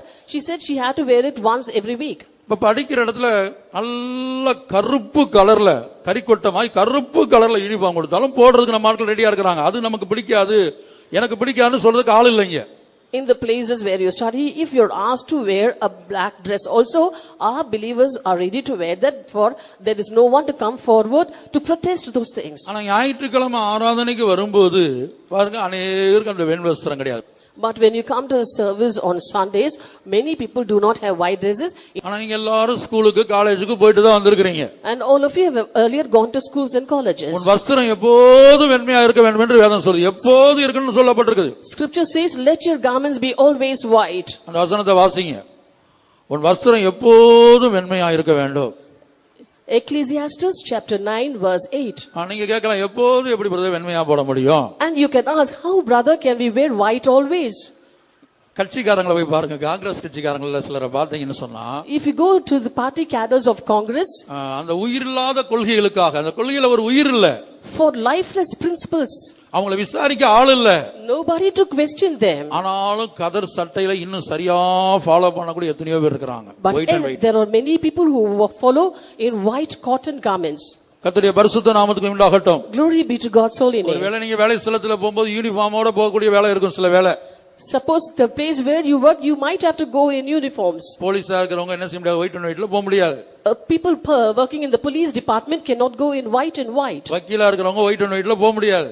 And lawyers cannot go in white and white. டாக்டரா இருக்கவங்க போலாம் ஒயிட் அண்ட் ஒயிட்ல, டாக்டரா இருக்கிறவங்க போலாம். But a doctor can go clad in white. ஒருவேளை உங்களுடைய வேலை நிமித்தமாக நீங்க வஸ்திரம் மாத்தலாம். For the sake of your job, you can change the color of your garment. குறைந்தது தேவ சமூகத்துக்கு வரும்போது நீங்க அதை கைக்கொள்வது நலமா இருக்கும். I think if you follow those, at least when you come to God's presence, it would be better. அங்கே கல்யாண வஸ்திரம் தரித்திராத அந்த விருந்து வீட்டுல அந்த கல்யாண வஸ்திரம் தரித்திராத மனிதன் புறம்பான இருளிலே போடப்பட்டான். In the house of marriage, the person who came there without the wedding garment was cast into outer darkness. கூடுமான நீங்க விருந்து வீட்டுக்கு போகும்போது இந்த வஸ்திரத்தோட போகணும். If possible, you have to go in the same dress when you go to the house of feasting too. உங்க விருந்து வீட்டுக்கு போகும்போது நீங்க பெந்தோஸ்தே விசுவாசி போல ஞாயிற்றுக்கிழமை ஆராதனைக்கிறது போல விருந்து வீட்டுக்கு போகணும். When you go to the house of feasting, you must go like Pentecostal believers as you come to the Sunday morning service. ஆனா விருந்து வீட்டுல இவங்க பெந்தோஸ்தே விசுவாசிகளான அடையாளம் தெரியாத அளவுக்கு இருப்பாங்க. But in the houses of feasting, it will look as though they have to question you whether you are a Pentecostal believer or not. இவங்களை எங்கேயோ பார்த்த மாதிரி இருக்கேன்னு யோசிக்கணும். We have to think, it looks as though we have seen them somewhere. ரொம்ப நேரம் யோசித்து பார்த்தா ஆமா விசுவாசி இல்ல அப்படின்னு வரும். After a deep thought, they will say, yes, they are believers. இப்ப விருந்து வீட்டுக்கு போறதெல்லாம் தெளிவா இருக்கிறார்கள். So they are very clear while going to the house of feasting. கர்த்தருடைய பரிசுத்த நாமத்துக்கு மகிமை உண்டாகட்டும். Glory be to God's holy name. அருமையான தேவனுடைய பிள்ளையே, Dear child of God, உன்னுடைய ஜீவியத்தின் நிலவரம் எப்படிப்பட்டதா இருக்கிறது? how is the state of your life? அப்ப நாம் தேவ சமூகம் ஒரு விருந்து சாலை என்று நாம் பார்க்கிறோம். We see that God's presence is a banqueting house. அப்ப அந்த கடந்த வாரத்துல இது எதுக்காக நான் சொல்ல வந்தேன்னா, அந்த விருந்து வீட்டுக்கு கல்யாண வீட்டுக்கு போயிட்டு வந்து இவங்க என்ன செய்யறாங்கன்னா, அடுத்தவங்களுடைய வஸ்திரத்தை பார்த்து வந்து அத நிமித்தமா ஒரு யுத்தம். That is, we go to the house of marriages and to the feast, and looking at the garments owned by others, there is a quarrel among them. முதல்ல அடுத்தவங்களை பார்க்கவே போக கூடாது. First of all, you should not go to look or peep into others' affairs. ஒவ்வொருத்தரும் தங்களை பார்க்கணும். Everybody should look at their own. அடுத்தவங்களை கவனிக்க போக கூடாது. Nobody should try to watch others. அடுத்தவங்க ஜீவிதத்தை எட்டி பார்க்க போக கூடாது. Do not go to peep into the life of others. கர்த்தருடைய பரிசுத்த நாமத்துக்கு மகிமை உண்டாகட்டும். Glory be to God's holy name. சில வேளைகளுடைய வஸ்திரங்கள் மிகவும் மோசமான இடத்துல இருக்கலாம். At times their garments would be shabby. ஆனா நல்ல வஸ்திரம் உடுத்தி போனவங்களுடைய மனது கெட்டு போன இடத்துல இருக்கு, மனது கரப்படைஞ்சு போயிருக்கும். But the people who have gone attired well, they will have their minds corrupted. ஆகவே நாம் ஒருபோதும் என்ன செய்யக்கூடாது, மற்றவர்களை ஒப்பிட்டு பார்க்க போக கூடாது. So none of us should go to compare with others. அடுத்து வந்து என்னன்னா, அது பிரதர் வந்து கண்டிக்கல. And next they say, brother hasn't checked that. கர்த்தருடைய பரிசுத்த நாமத்துக்கு அவங்களுக்குள்ள பேசிக்கிறாங்க. They are speaking among themselves. கர்த்தருடைய பரிசுத்த நாமத்திற்கு மகிமை உண்டாகட்டும். Glory be to God's holy name. ஆகவே விருந்து வீடு நமக்கு பல்வேறு விதங்களில பல்வேறு ரூபங்களில கரைகளை கொண்டு வருகிறது. Therefore house of feasting brings spots within us in various ways. இந்த லேவி பண்ண விருந்துல பங்கெடுக்க போனவங்க என்ன செய்யணும், பேசாம போய் சாப்பிட்டு வந்திருக்கணும். The people who were invited for the feast hosted by Levi should have gone and took their food and come back silently. ஆனா அங்க போன விருந்துக்கு போனவன் இயேசுவை குற்றப்படுத்தி கொண்டிருக்கிறான். And after going to the feasting, they were finding fault with Jesus. ஊழியக்காரங்களை குற்றப்படுத்துறாங்க, இயேசு அங்க குற்றப்படுத்துறாங்க. இவர் என்ன இங்க உட்கார்ந்து சாப்பிட்டுட்டு இருக்காரு? As they were accusing the service of God, they were accusing Jesus, saying, "Why is he sitting here to eat?" அந்த சீமோனுக்குள்ள அதான் வந்தது. இவர் என்ன அந்த பாவியாகிய ஸ்திரீ வந்து இவளை தொடுறாரு, இவரை தொடுறாரு, இந்த இயேசுவை தொடுறாவ, இவ யாருன்னு இவருக்கு தெரியாதா? That was what happened in the life of that Simon also. He said, she is a sinner and she is touching Jesus. Doesn't Jesus know all these? அந்த பாவியாகிய ஸ்திரீயை குறித்து, சீமோனே உனக்கு தெரிவதை பார்க்கல எத்தனையோ கோடி மடங்கு அந்த ஸ்திரீயை குறித்து இயேசுவுக்கு தெரியும். Oh Simon, Jesus knows a million times better than what you know about that sinful woman. ஆனால் கர்த்தராகிய இயேசு இந்த உலகத்திலே வந்தது ஆத்துமாக்களில் மரித்து போயிருக்கிற, பாவத்தை தண்ணீரை போல குடித்துக் கொண்டிருக்கிற ஒவ்வொரு ஆத்துமாவையும் மீட்டெடுக்கும்படியாக. But Jesus came to this world to redeem every soul that is dead in sin and every one that is taking or drinking sin as water. அப்ப விருந்து வீடுகள்ல என்ன செய்யும், சில வேளை என்ன செய்யும், இப்படிப்பட்ட காரியங்களை பார்த்து எடறி போயிட்டு வர்றவங்க இருக்காங்க. There are many people who get offended on looking at such things in the houses of feasting. இவங்க அவங்களோட பேசிக்கிட்டு இருந்தாங்க, He was speaking with that person, அவங்க இவங்களோட பேசிக்கிட்டு இருந்தாங்க, and that person was speaking with this one. இவங்க அந்த இடத்துல உட்கார்ந்து சாப்பிட்டுட்டு இருந்தாங்க, They were sitting there to eat, இல்ல அவங்களோட உட்கார்ந்து சாப்பிட்டுட்டு இருந்தாங்க, or they were dining with them. இப்படி பல பிரச்சனைகள். Many problems of such sort. இந்த லேவி பண்ண விருந்திலே அவர்கள் முறுமுறுத்தார்கள். In the feast of Levi, they were murmuring. அங்கே முறுமுறுத்தார்கள் என்று எழுதப்பட்டிருக்கிறது. It is written that they were murmuring. இதுதான் கரை. This is the spot. முறுமுறுப்புங்கிறது நம்முடைய பார்வையில் ஒரு சின்ன விஷயம். அது On our part, we say that murmuring is a small thing. ஆனா 1 கொரிந்தியர் 10ஆம் அதிகாரத்தில் வாசிக்கும்போது முறுமுறுத்தவங்க எல்லாம் வனாந்தரத்தில் அழிக்கப்பட்டார்கள். In 1 Corinthians chapter 10, we read that those who had murmured were destroyed in the wilderness. அதுபோல நாமும் முறுமுறுக்காது இருப்போமாக. So similarly, let us also not murmur. இவையெல்லாம் திருஷ்டாந்தமாக வைக்கப்பட்டிருக்கிறது. All these are written for admonition. உலகத்தின் முடிவு காலத்திலே இருக்கிற நமக்கு எச்சரிப்பு உண்டாகும்படி. For an admonition for us who are at the ends of the world. அப்ப விருந்து வீடுகள்ல போய் நீங்க முறுமுறுத்துட்டு வர்றீங்களாங்கறத பார்க்கணும். Therefore we can see if we are coming back murmuring after going to the house of feasting. கர்த்தருடைய பரிசுத்த நாமத்திற்கு மகிமை உண்டாகட்டும். Glory be to God's holy name. வாசிப்போம் அந்த வசனத்தை. முறுமுறுத்தாருங்கற வசனத்தை வாசி. 7 verse 30. But the scribes and Pharisees murmured against his disciples, saying, "Why do ye eat and drink with publicans and sinners?" வேதபாரகரும் பரிசேயரும் அவருடைய சீஷருக்கு விரோதமாக முறுமுறுத்து, நீங்கள் ஆயக்காரரோடும் பாவிகளோடும் போஜனபானம் பண்ணுகிறது என்னவென்று கேட்டார்கள். முறுமுறுத்தாங்க. They murmured. அப்ப யாரோட போஜனம் பண்ணணும்ங்கறத விருந்துக்கு சாப்பிட போறோம்னா முடிவு பண்ணணும். And there is no decision as to whom we should eat with when we go to feasting. நான் மறுபடியும் கேட்கிறேன், இயேசு யாரோட போஜனம் பண்ணணும் அப்படிங்கறத யாரு முடிவு பண்ணணும்? Once again I ask you, who should decide as to with whom Jesus should dine? விருந்துக்கு சாப்பிட வந்தவங்களா முடிவு பண்ணணும்? Do the ones who have come to eat take the decision? கர்த்தராகிய இயேசு கிறிஸ்து ஏன் இந்த உலகத்துக்கு வந்தார்? Why did Lord Jesus Christ come to this world? அதான் இயேசு அந்த இடத்துல சொல்றாரு, பிணியாளிகளுக்கு தான் வைத்தியன் தேவை. There Jesus says the physician is needed by the sick. நீதிமான்களை அல்ல பாவிகளை ரட்சிக்கவே நான் வந்தேன். I came not to call the righteous but sinners to repentance. பாவிகளை மனம் திரும்பும்படி அழைக்கவே வந்தேன். I call the sinners to repentance. அங்க என்ன சொல்றாரு வாசிங்க. Verse 32. I came not to call the righteous but sinners to repentance. நீதிமான்களை அல்ல பாவிகளை மனம் திரும்புகிறதுக்கு அழைக்க வந்தேன் என்றார். கர்த்தருடைய பரிசுத்த நாமத்திற்கு மகிமை உண்டாகட்டும். Glory be to God's holy name. ஆகவே இங்கே சில விருந்துகளை குறித்து இப்போது நாம் கேள்விப்பட்டோம். Now we heard about certain feasts. இனி 2 பேதுரு 2ஆம் அதிகாரம் 13ஆம் வசனத்தை வாசிக்கும்போது, Next when we read 2 Peter chapter 2 verse 30. சிலர் நடத்துகிற விருந்து உல்லாசத்துக்காக நடத்தப்படுகிறது. Certain feasts are being held for pleasure. உல்லாசத்துக்காக. For pleasure. 2 பேதுரு 2ஆம் அதிகாரம் 13ஆம் வசனம். 2 Peter chapter 2 verse 13. And shall receive the reward of unrighteousness, as they that count it pleasure to ride in the daytime, spots thereof and blemishes, sporting themselves with their own deceivings, while they feast with you. இவர்கள் ஒரு நாள் வாழ்வை இன்பமென்றெண்ணி கரைகளும் லட்சிகளுமாயிருந்து உங்களோட விருந்துண்கையில் தங்கள் வஞ்சனைகளில் உல்லாசமாய் வாழ்கிறவர்கள். தங்கள் வஞ்சனைகளில் உல்லாசமாய் வாழ்கிறவர்கள். They live at pleasure. இந்த விருந்து எதுக்காக? What for was the feast? ஒரு நாள் வாழ்வை இன்பம் என்று எண்ணி, Counting a day's life as pleasure, கரைகளும் லட்சிகளுமாயிருந்து or spots and blemishes, உங்களோடு விருந்துண்கையில் and when they are feasting with you, தங்கள் வஞ்சனைகளில் in their deceivings, உல்லாசமாய் வாழ்கிறவர்கள். they are sporting themselves. உங்க எல்லாருக்கும் தெரியுமா என்னன்னு எனக்கு தெரியல. I do not know if all of you know. ஒரு அரசியல்வாதி நடத்தின விருந்துல, in a feast hosted by a politician, மத்திய அரசாங்கமே கவிழ்ந்தது. the central government was toppled. Vajpayee தலைமையிலே காணப்பட்ட அந்த பிஜேபி மத்திய அரசாங்கம் ஒரு விருந்துல கவிழ்ந்தது. The central government in Vajpayee's time was toppled by the feast hosted there. அதுல பல ஆலோசனைகள், Many councils came up. அதுல சில அரசியலுடைய ஆலோசனை அங்க நடத்தப்பட்டது. And there were many advisors and councils there by the politicians. இப்படி விருந்துகளின் மூலமாக ராஜ்யங்கள் கவிழ்க்கப்பட்டிருக்கிறது, ராஜாக்கள் கவிழ்க்கப்பட்டிருக்கிறார்கள். By such feasts, kingdoms and kings also were toppled. அந்த வஸ்தியினுடைய ஸ்தானம் இந்த விருந்திலே போனதை, ராஜ்ய மேன்மை அவள் இழந்ததை நாம் பார்த்தோமே.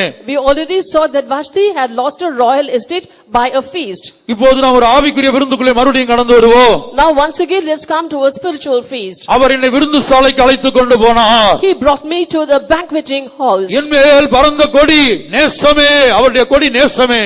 His banner over me was love. இந்த கிருபையின் காலத்திலே தேவன் ஒரு பெரிய விருந்தை நடத்தி கொண்டிருக்கிறார். In this dispensation of grace, God is hosting a great feast. இந்த விருந்திலே அபிஷேகம் அளவில்லாமல் ஊற்றப்பட்டு கொண்டிருக்கிறது. In this feast, anointing is poured out immeasurably. இந்த விருந்திலே மனிதனுடைய ஜீவியத்திலே காணப்படுகிற பாவங்களுக்கு மன்னிப்பு இலவசமாய் கொடுக்கப்பட்டு வருகிறது. In this feast, pardon is given freely for all the sins found in the life of a man. இப்ப கவனித்து பாருங்க, லூக்கா 7 அதிகாரத்துல சீமோன் என்கிற அந்த மனிதன் நடத்தின விருந்துல மற்றவங்க எல்லாம் போய் எழுத்தின்படியான விருந்து சாப்பிட்டு வந்தாங்க. ஆனால் அந்த பாவியாகிய ஸ்திரீ, அவள் சாதாரண பாவி அல்ல, அந்த ஊர்லயே பிரபலமான ஒரு விபச்சாரி. அவளுடைய சரித்திரத்தை நீங்க படிச்சு பாத்தீங்கன்னா, சிலருடைய பாவம் ரகசியமா அந்தரங்கமா இருக்கும், அவங்க பாவிகள்னு வெளியில தெரியாது. ஆனா இந்த ஸ்திரீ அப்படிப்பட்டவள் இல்ல, எல்லாருக்கும் பிரபலமான ஒரு நபர். The feast hosted by Simon, many people went there, partook in the feast and came back. But there was a sinful woman. She was a very great sinner, a known adulterer in that city. அந்த பாவியாகிய ஸ்திரியை பார்த்து நாம் கேட்போமானால், if you look and ask that adulterous woman, நீ எதற்காக இந்த சீமோன் நடத்தின விருந்துக்கு வந்தாய்? why did you come to this house of feasting, to the house of Simon? இந்த சீமோன் உன்னை அழைத்தானா?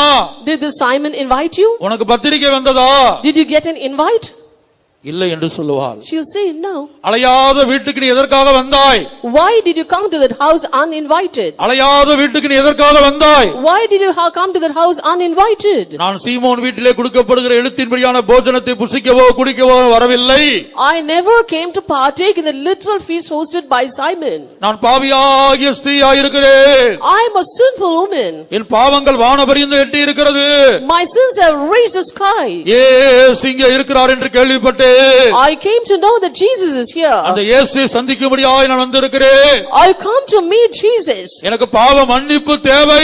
I want a remission of sins. என் பாவங்கள் மன்னிக்கப்பட வேண்டும். My sins should be forgiven. சீமோன் கொடுத்த விருந்திலே பாவியாகிய ஸ்திரீ, அவளுடைய அநேக பாவங்கள் மன்னிக்கப்பட்டது. The sins of that sinful woman was forgiven in the feast given by Simon. அவர் என்னை விருந்து சாலைக்கு அழைத்துக் கொண்டு போனார். He brought me to the banqueting hall. அந்த பாவியாகிய ஸ்திரீ பெற்றுக்கொண்டது போல அநேக பாவங்கள் மன்னிக்கப்பட வேண்டும் என்று நம்மில் எத்தனை பேர் இந்த வார்த்தைகளை கேட்டுக்கொண்டிருக்க எத்தனை பேர் விரும்புகிறோம்? How many of us who are listening to these words desire that our sins should be forgiven as the sins of the sinful woman was forgiven? அன்றைக்கு சீமோன் வீட்டிலே காணப்பட்ட கர்த்தராகிய இயேசு கிறிஸ்து இதோ இந்த விருந்து சாலையிலே, இந்த புதிய ஏற்பாட்டு சபையிலே உயிர்த்தெழுந்த கிறிஸ்துவாக உன் அருகிலே நின்று கொண்டிருக்கிறார். That Jesus Christ who was found in the house of Simon is now in this banqueting hall as a resurrected Christ in your midst. இதோ அவருடைய பாதங்கள் உன் அருகிலே நின்று கொண்டிருக்கிறது. Behold, his feet are in our midst. அவரை ஓயாமல் முத்தம் செய்ய எத்தனை பேர் ஆயத்தமா இருக்கிறீர்கள்? How many of you are ready to kiss him ceaselessly? கண்ணீரினால் அவருடைய பாதத்தை நனைக்க எத்தனை பேர் ஆயத்தமா இருக்கிறீர்கள்? How many of you are ready to wash his feet with your tears? இந்த விருந்து சாலைக்கு வந்து ஒரு ஆசீர்வாதத்தை பெற்றுக்கொள்ளாமல் நீ திரும்பி போகிறாயா? Are you going to return back from this banqueting house without receiving even a single blessing? அவர் என்னை விருந்து சாலைக்கு அழைத்துக் கொண்டு போனார். He brought me to the banqueting house. என் மேல் பறந்த அவருடைய கொடி நேசமே. His banner over me was love. ஆகவே அநேக பாவங்களோடு எண்ணுக்கடங்கா பாவங்களோடு நான் காணப்படுகிறேன் என்று நம்ம எத்தனை பேர் உணர்கிறோம்? How many of us do acknowledge and understand that I am found in His presence with innumerable sins? அப்படிப்பட்டவர்கள் முழங்கால் படிட முடிந்தவர்கள் முழங்கால் படிடுவோமாக. Such people, if you can, please come on knees. இதை நாம சொல்லியிருக்கவே கூடாது. I shouldn't have told you all these things. உயிர் தெழுந்த கிறிஸ்து இங்கே இருக்கிறார் என்று சொன்னவருடைய பாதங்கள் முழங்கால் படிட்டு இருக்க வேண்டாம். When I told the resurrected Christ is in your midst, immediately you should have come on knees. இப்ப பாருங்க, அந்த ஸ்திரீக்கு யாரும் அம்மா கண்ணீர் விடுமா கண்ணீர் விடுமா பாதத்தை முத்தம் செய்யுமா முத்தம் செய்யுமா பிரசங்கம் பண்ணல. Nobody came to preach to that woman saying, please shed tears at his feet and kiss his feet. ஆனா உங்களுக்கு தமிழ்லயும் இங்கிலீஷ்லயும் விட்டா ஹிந்திலயும் சொன்னா கூட நீங்க என்ன செய்வீங்க? அப்படியே உட்கார்ந்து இருப்பீங்க. Now we are telling you in Tamil and English and if possible in Hindi too, but yet you will be sitting as you are. இரண்டு அருமையான சாட்சியை கேள்விப்பட்டீர்களே. Now you heard of two wonderful testimonies. உபவாச ஜெபத்திலே செவி திறக்கப்பட்டது. In the fasting prayer her ears were opened. ஒரு சகோதரிக்கு வேதபாட கூட்டத்திலே பயங்கர நரம்பு வலி, ஆனால் கர்த்தர் தொட்டார். A sister was suffering from nerve pain in the Bible study. There the Lord touched her. அருமையான தேவனுடைய பிள்ளையே, Dear child of இந்த God, விருந்து சாலையிலே உனக்கு பல்வேறு திருப்தியான போஜனம் பரிமாறப்படுகிறது. and in this banqueting house you are being served to the full. திரித்துவ தேவன் பரிமாறிக் கொண்டிருக்கிறார், மனித கரம் அல்ல. It's not the hand of a man, but the triune God is serving. இந்த புதிய ஏற்பாட்டு சபையிலே, In this New Testament church, இந்த கிருபையின் காலத்தில் காணப்படுகிற இந்த சபையிலே, the church found in this dispensation of grace, திரித்துவ தேவன் பரிமாறும்படியாக இறங்கி வந்திருக்கிறார். the triune God has come down in our midst to serve. பிதாவினிடத்திலிருந்து, From the Father, கர்த்தராகிய இயேசுவினிடத்திலிருந்து, from Lord Jesus, பரிசுத்த ஆவியினிடத்திலிருந்து from the Holy Ghost. உங்களுக்கு என்ன தேவை? What do you need? இல்ல நான் பசியோட போறேன், No, I'm going back hungry. நான் ஃபாஸ்டிங்ல இருக்கேன்னு சொல்லிக்கிட்டு இருக்காங்க. Certain say we are fasting. நான் ஃபாஸ்டிங்ல இருக்கேன். They are fasting. என்ன ஃபாஸ்டிங் அது? What type of fasting is it? ஆவிக்குரிய போஜனம் வேண்டாம். We do not need spiritual food. இயேசு சொல்லுகிறார், Jesus says, அழிந்து போகிற போஜனத்துக்காக அல்ல, not for the meat that perisheth. நித்திய ஜீவன் வரைக்கும் நிலைநிற்கிற அழியாத போஜனத்துக்காக கிரியை நடப்பியுங்கள். You have to work for the eternal food that is able to abide till eternity. அந்த போஜனத்தை யார் கொடுக்க முடியும்? Who can give that meat? அது ஜெர்மானுஸ் ஹோட்டல்ல கிடைக்காது. We do not get it in Germany's. Heritage இன்னல கிடைக்காது. We do not get that in Heritage. இனி மதுரையில என்னென்ன ஹோட்டல் இருக்குதோ தெரியாது. Now there are so many hotels in Madurai. அங்கெல்லாம் கிடைக்காது. We do not get it there. நீ ஹோட்டல்ல போய் உட்கார்ந்து ஃபாஸ்டிங் எடு. You go and sit in the hotel and fast. ஆனா இங்க உபவாசம் எடுக்க வேண்டாம். But here you needn't fast. இந்த போஜனத்தை மனுஷகுமாரன் மாத்திரமே கொடுக்க முடியும். The Son of Man alone can give this meat. அந்த ஒரு வசனத்தை வாசிங்க, மற்றவங்கள கண்களை மூடி பாருங்க. யோவான்ல எழுதப்பட்டிருக்கிறது. It is written in John the Gospel. அங்க ஆண்டவர் ரெண்டு விதமான போஜனத்தை குறித்து பேசுகிறார். The Lord speaks of two types of meat. யோவான் 6:27. John chapter 6 verse 27. அழிந்து போகிற போஜனத்திற்காக அல்ல, நித்திய ஜீவன் வரைக்கும் நிலை நிற்கிற போஜனத்திற்காகவே கிரியை நடப்பியுங்கள். அதை மனுஷகுமாரன் உங்களுக்கு கொடுப்பார். அவரை பிதாவாகிய தேவன் முத்திரித்திருக்கிறார் என்றார். மனுஷகுமாரன் மாத்திரமே இந்த விருந்தை கொடுக்க முடியும். Son of Man alone can give this feast. நித்திய ஜீவன் வரைக்கும் நிலைநிற்கக்கூடிய போஜனம். A meat that endureth unto eternal life. Labor not for the meat which perisheth, but for that meat which endureth unto everlasting life, which the Son of Man shall give unto you. For him hath God the Father sealed. பிதாவாகிய தேவன் மனுஷகுமாரனுக்கு மாத்திரமே அந்த அதிகாரத்தை கொடுத்திருக்கிறார், முத்திரித்திருக்கிறார். God the Father has sealed the Son of Man and he has given that permission to Son of Man alone. வேற யாராலும் இது கொடுக்க முடியாது. No one else can give this. எங்களால முடியாது. We cannot give. நீங்க ஒருவருக்கு கொடுத்துக் கொள்ள முடியாது. You cannot give that to one another. மனுஷகுமாரன் மாத்திரமே அதை கொடுக்க முடியும். Son of Man alone can come down to give that. ஆகவே தான் நான் சொன்னது ஒரு விருந்து சாலை. That is why I said this is a banqueting house. நீ இங்க வந்து உபவாசத்துல இருக்க வேண்டாம். Coming here you need not fast. நித்திய ஜீவன் வரைக்கும் நிலைநிற்கக்கூடிய அந்த போஜனத்தை, அந்த விருந்தை நீ ருசி பார்ப்பாயாக, அனுபவிப்பாயாக. இன்னும் வேண்டும், இன்னும் வேண்டும், இன்னும் வேண்டும் என்று கேட்பாயாக. You have to taste and enjoy that meat which endureth unto everlasting life, and you have to say, I need more, I need more. இந்த விருந்து சாலையிலே, in this banqueting house, கிருபை சம்பூர்ணமாய் பரிமாறப்படுகிறது. Grace is served to the full. அபிஷேகம் சம்பூர்ணமாய் அளவில்லாத அபிஷேகம். Immeasurable anointing is served to the full. பாவ மன்னிப்பு remission of sins. அந்த பாவியாகிய விபச்சாரியாகிய ஸ்திரீ பெற்றுக்கொண்டது போல, as the sinful woman, that adulterous woman received. அதுபோல நீ எப்பேற்பட்ட பாவியா இருந்தாலும் மன்னிக்க ஆயத்தமுள்ள மன்னிப்பு என்கிற அந்த போஜனத்தை நித்திய ஜீவன் வரைக்கும் நித்திய மன்னிப்பு நித்திய மீட்பு கொடுக்கக்கூடிய அந்த விருந்தை கொடுக்கக்கூடிய மனுஷகுமாரன் உயிர்த்தெழுந்த கிறிஸ்து இதோ இங்கே இருக்கிறார். Behold, now right here, the resurrected Christ is present here to serve you with a eater meat that will endure for everlasting life and eternal life, even though you might be a very grave sinner. கிருபை ஊற்றப்பட்டுக் கொண்டிருக்கிறது. Grace is being shed forth. இந்த இடம் முழுவதும் கிருபை இறங்கி வருகிறது. And grace is coming down to this place. பரிபூர்ண கிருபை. Fullness of grace. பரிபூர்ண கிருபை. Fullness of grace. இயேசுவுக்குள் காணப்பட்ட அளவில்லாத அபிஷேகம். The immeasurable anointing found in Jesus. அளவில்லாத அபிஷேகம். Immeasurable anointing. மன்னிப்பு. Pardon. 7 முறை மாத்திரமல்ல. Not only 7 times. பேதுரு கேட்கிறான். Peter asked, என் சகோதரன் எனக்கு விரோதமாய் குற்றம் செய்தால், when my brother sins against me, எத்தனை முறை மன்னிக்க வேண்டும்? how many times should I forgive? 7 தரம் மட்டுமோ? Till 7 times? இயேசு சொல்லுகிறார், Jesus says, 7 தரம் அல்ல, I say not unto thee 7 times, 70 தரம் என்று உனக்கு சொல்லுகிறேன். I say 70 times 7. பேதுருவையே 70 தரம் மன்னிக்க சொன்ன இயேசு உன்னையும் என்னையும் 70 தரம் மன்னியாமல் இருப்பாரோ?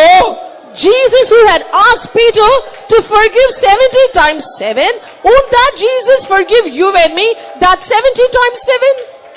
7 என்பது பூரணத்தை காட்டுகிறது. 7 shows perfection. 70 என்பது மனிதனுடைய ஆயுசு நாட்களை காட்டுகிறது. And 70 shows the lifespan of a man.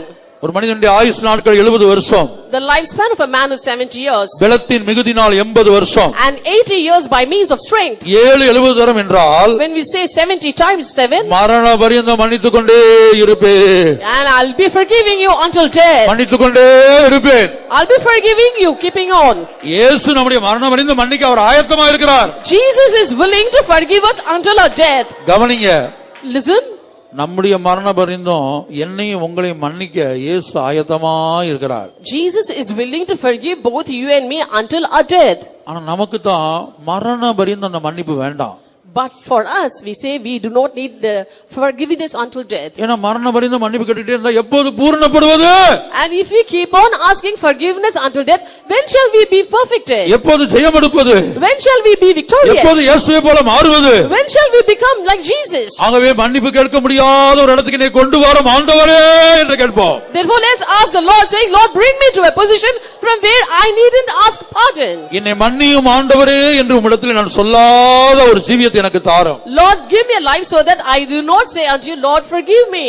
இயேசு வாழ்க்கையை கவனித்து பார்த்தா, when you look into the life of Jesus, இயேசு பிதாவை பார்த்து பிதாவே என்னை மன்னியும் என்று அவர் ஜெபித்ததாக நம்ம பார்க்கிறது இல்ல. never do we read that Jesus praying unto the Father saying, Father, forgive me. நான் தெரியாம இந்த இடத்துக்கு போயிட்டேன். Unknowingly I went to this place. நான் தெரியாம இத பார்த்துட்டேன். It's a mistake I saw நான் this. தெரியாம இத பேசிட்டேன். It's a mistake I've spoken this. நான் தெரியாம இத சாப்பிட்டேன். It's a mistake that I've eaten it. என்னை மன்னியும் ஆண்டவரே என்று இயேசு ஒருபோது பிதாவினிடத்துல கேட்கல. Never did Jesus ask the Father saying, Father, forgive me. அந்த வாழ்க்கையை எனக்கு தாரோ, இந்த ஜனத்துக்கு தாரோ. Give that life to me and to these people. ஆண்டவரே அந்த வாழ்க்கை எனக்கும் இந்த வார்த்தைகளை கேட்கிற நம்முடைய பிள்ளைகளுக்கு தாரோ. Oh Lord, give that life to me and to these people who listen to these words. அதான் அந்த கொடி. That is a banner. அதான் நம்மேல் பறக்கக்கூடிய அவருடைய கொடி, நேச கொடி. That is his banner that flies over us. That is a banner of love.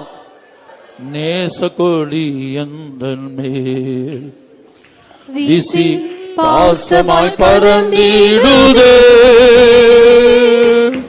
நேச கொடி எந்தன் மேல் வீசி பாசமாய் பறந்திடுதே.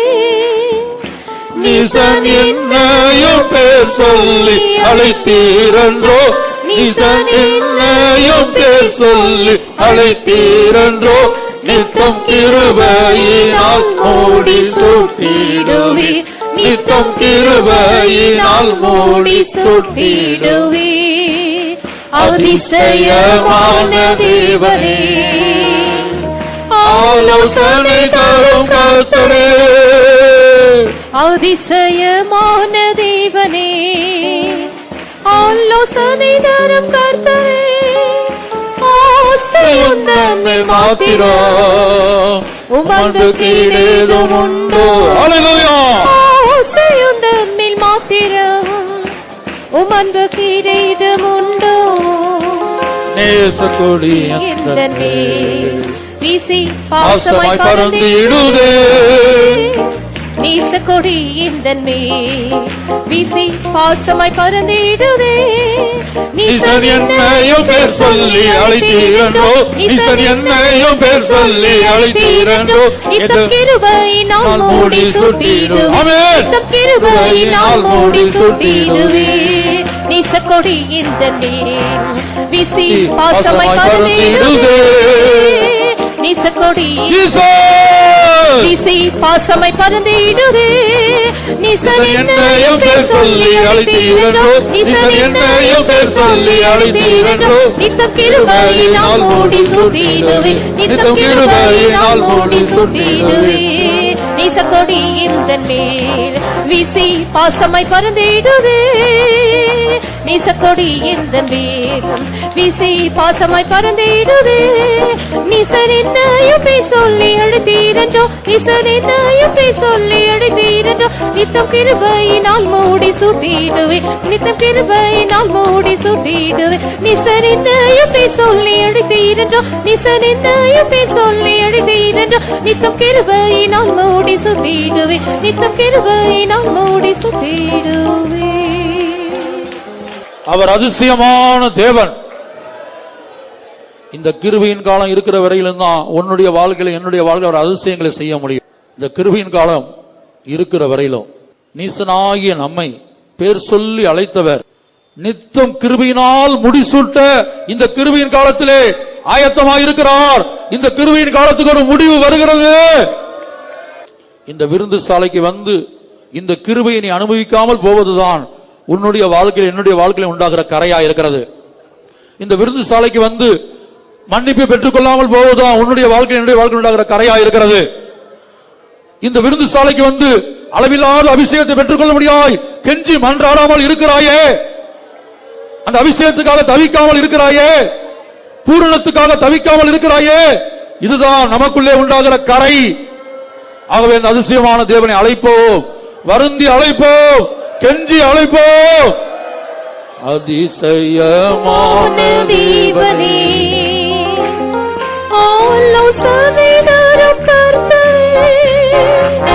அதிசயமான தேவனே ஆலோசனை தரும் கர்த்தரே.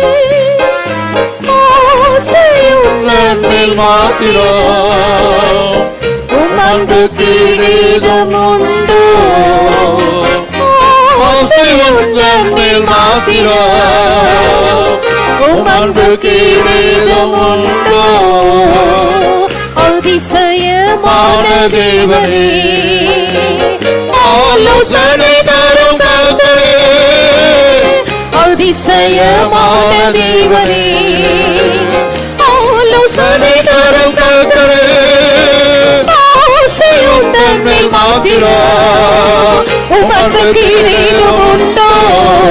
ஆசையுள்ளன் மேல் மாத்திரம் உம் அன்புக்கு ஈடேதும் உண்டோ.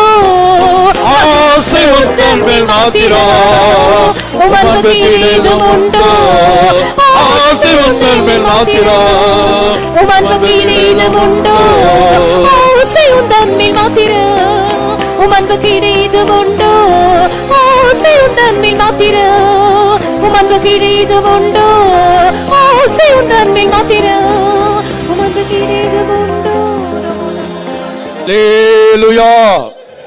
ஆசை உந்தன் மேல் மாத்திரம், உந்தன் மேல் மாத்திரம். அவரோட அர்த்தம் வேற எது மேலே எனக்கு ஆசை இல்லைன்னு அப்படி நமக்கு சொல்ல முடியாது. பாட்டு தான் பாடுறோம், ஜீவியத்துல இல்ல. ஆனா அந்த ஜீவியத்தை நமக்கு தரணும். அவர் அந்த ஜீவியத்தை நமக்கு தர்றதுதான் அவர் செய்யற நம்முடைய வாழ்க்கையில செய்யற அதிசயம். புரியுதா உங்களுக்கு? இப்ப உங்களுடைய ஆசை, சிலருடைய ஆசை வேலை மேல இருக்குது, சிலருடைய ஆசை பணத்தின் மேல இருக்குது, சிலருடைய ஆசை படிப்பின் மேல இருக்குது, சிலருடைய ஆசை சொந்தக்காரங்க மேல இருக்குது, சிலருடைய ஆசை வண்டி மேல இருக்குது, சிலருடைய ஆசை இது மேல இருக்குதோ தெரியல. ஆனா பாடினோம் உந்தன் மேல் மாத்திரம். அப்ப வேற ஒன்று மேலையும் எனக்கு ஆசை இல்லை. கிறிஸ்துவினுடையவர்கள் தங்கள் மாம்சத்தையும் அதன் ஆசை இச்சைகளையும் சிலுவையில் அறைந்திருக்கிறார்கள். அந்த வாழ்க்கை இப்ப எனக்குள்ள இல்ல, உனக்குள்ள இல்ல அப்படின்னு நான் சொல்லல. எனக்குள்ள இல்லைன்னு சொல்லக்கூடியவங்க யாராவது இருந்தால் ஒரு தாகத்தோடு அந்த வாழ்க்கையை தாரும் ஆண்டவரே. உண்மையில் மாத்திரம் ஆசை கொள்ளக்கூடிய, வேறு எதன் மேலும் ஆசை வைக்காத ஒரு ஜீவியத்தை எனக்கு தாரும். அந்த அதிசயத்தை என் வாழ்க்கையில செய்யும். அதிசயமான தேவனே, ஆலோசனை தரும் கர்த்தரே, அதிசயமான தேவனே, ஆலோசனை தரும் கர்த்தரே, ஆசையுந்தன் மேல் மாத்திரம் உம் அன்பு கீடைதுமுண்டோ, ஆசையுந்தன் மேல் மாத்திரம் உம் அன்பு கீடைதுமுண்டோ, அதிசயமான தேவனே, ஆலோசனை தரும் கர்த்தரே, அதிசயமான தேவனே, ஆலோசனை தரும் கர்த்தரே, ஆசையுந்தன் மேல் மாத்திரம் உம் அன்பு கீடைதுமுண்டோ, ஆசையுந்தன் மேல் மாத்திரம் உம் அன்பு கீடைதுமுண்டோ, ஆசையுந்தன் மேல் மாத்திரம் உம் அன்பு கீடைதுமுண்டோ, ஆசையுந்தன் மேல் மாத்திரம் உம் அன்பு கீடைதுமுண்டோ.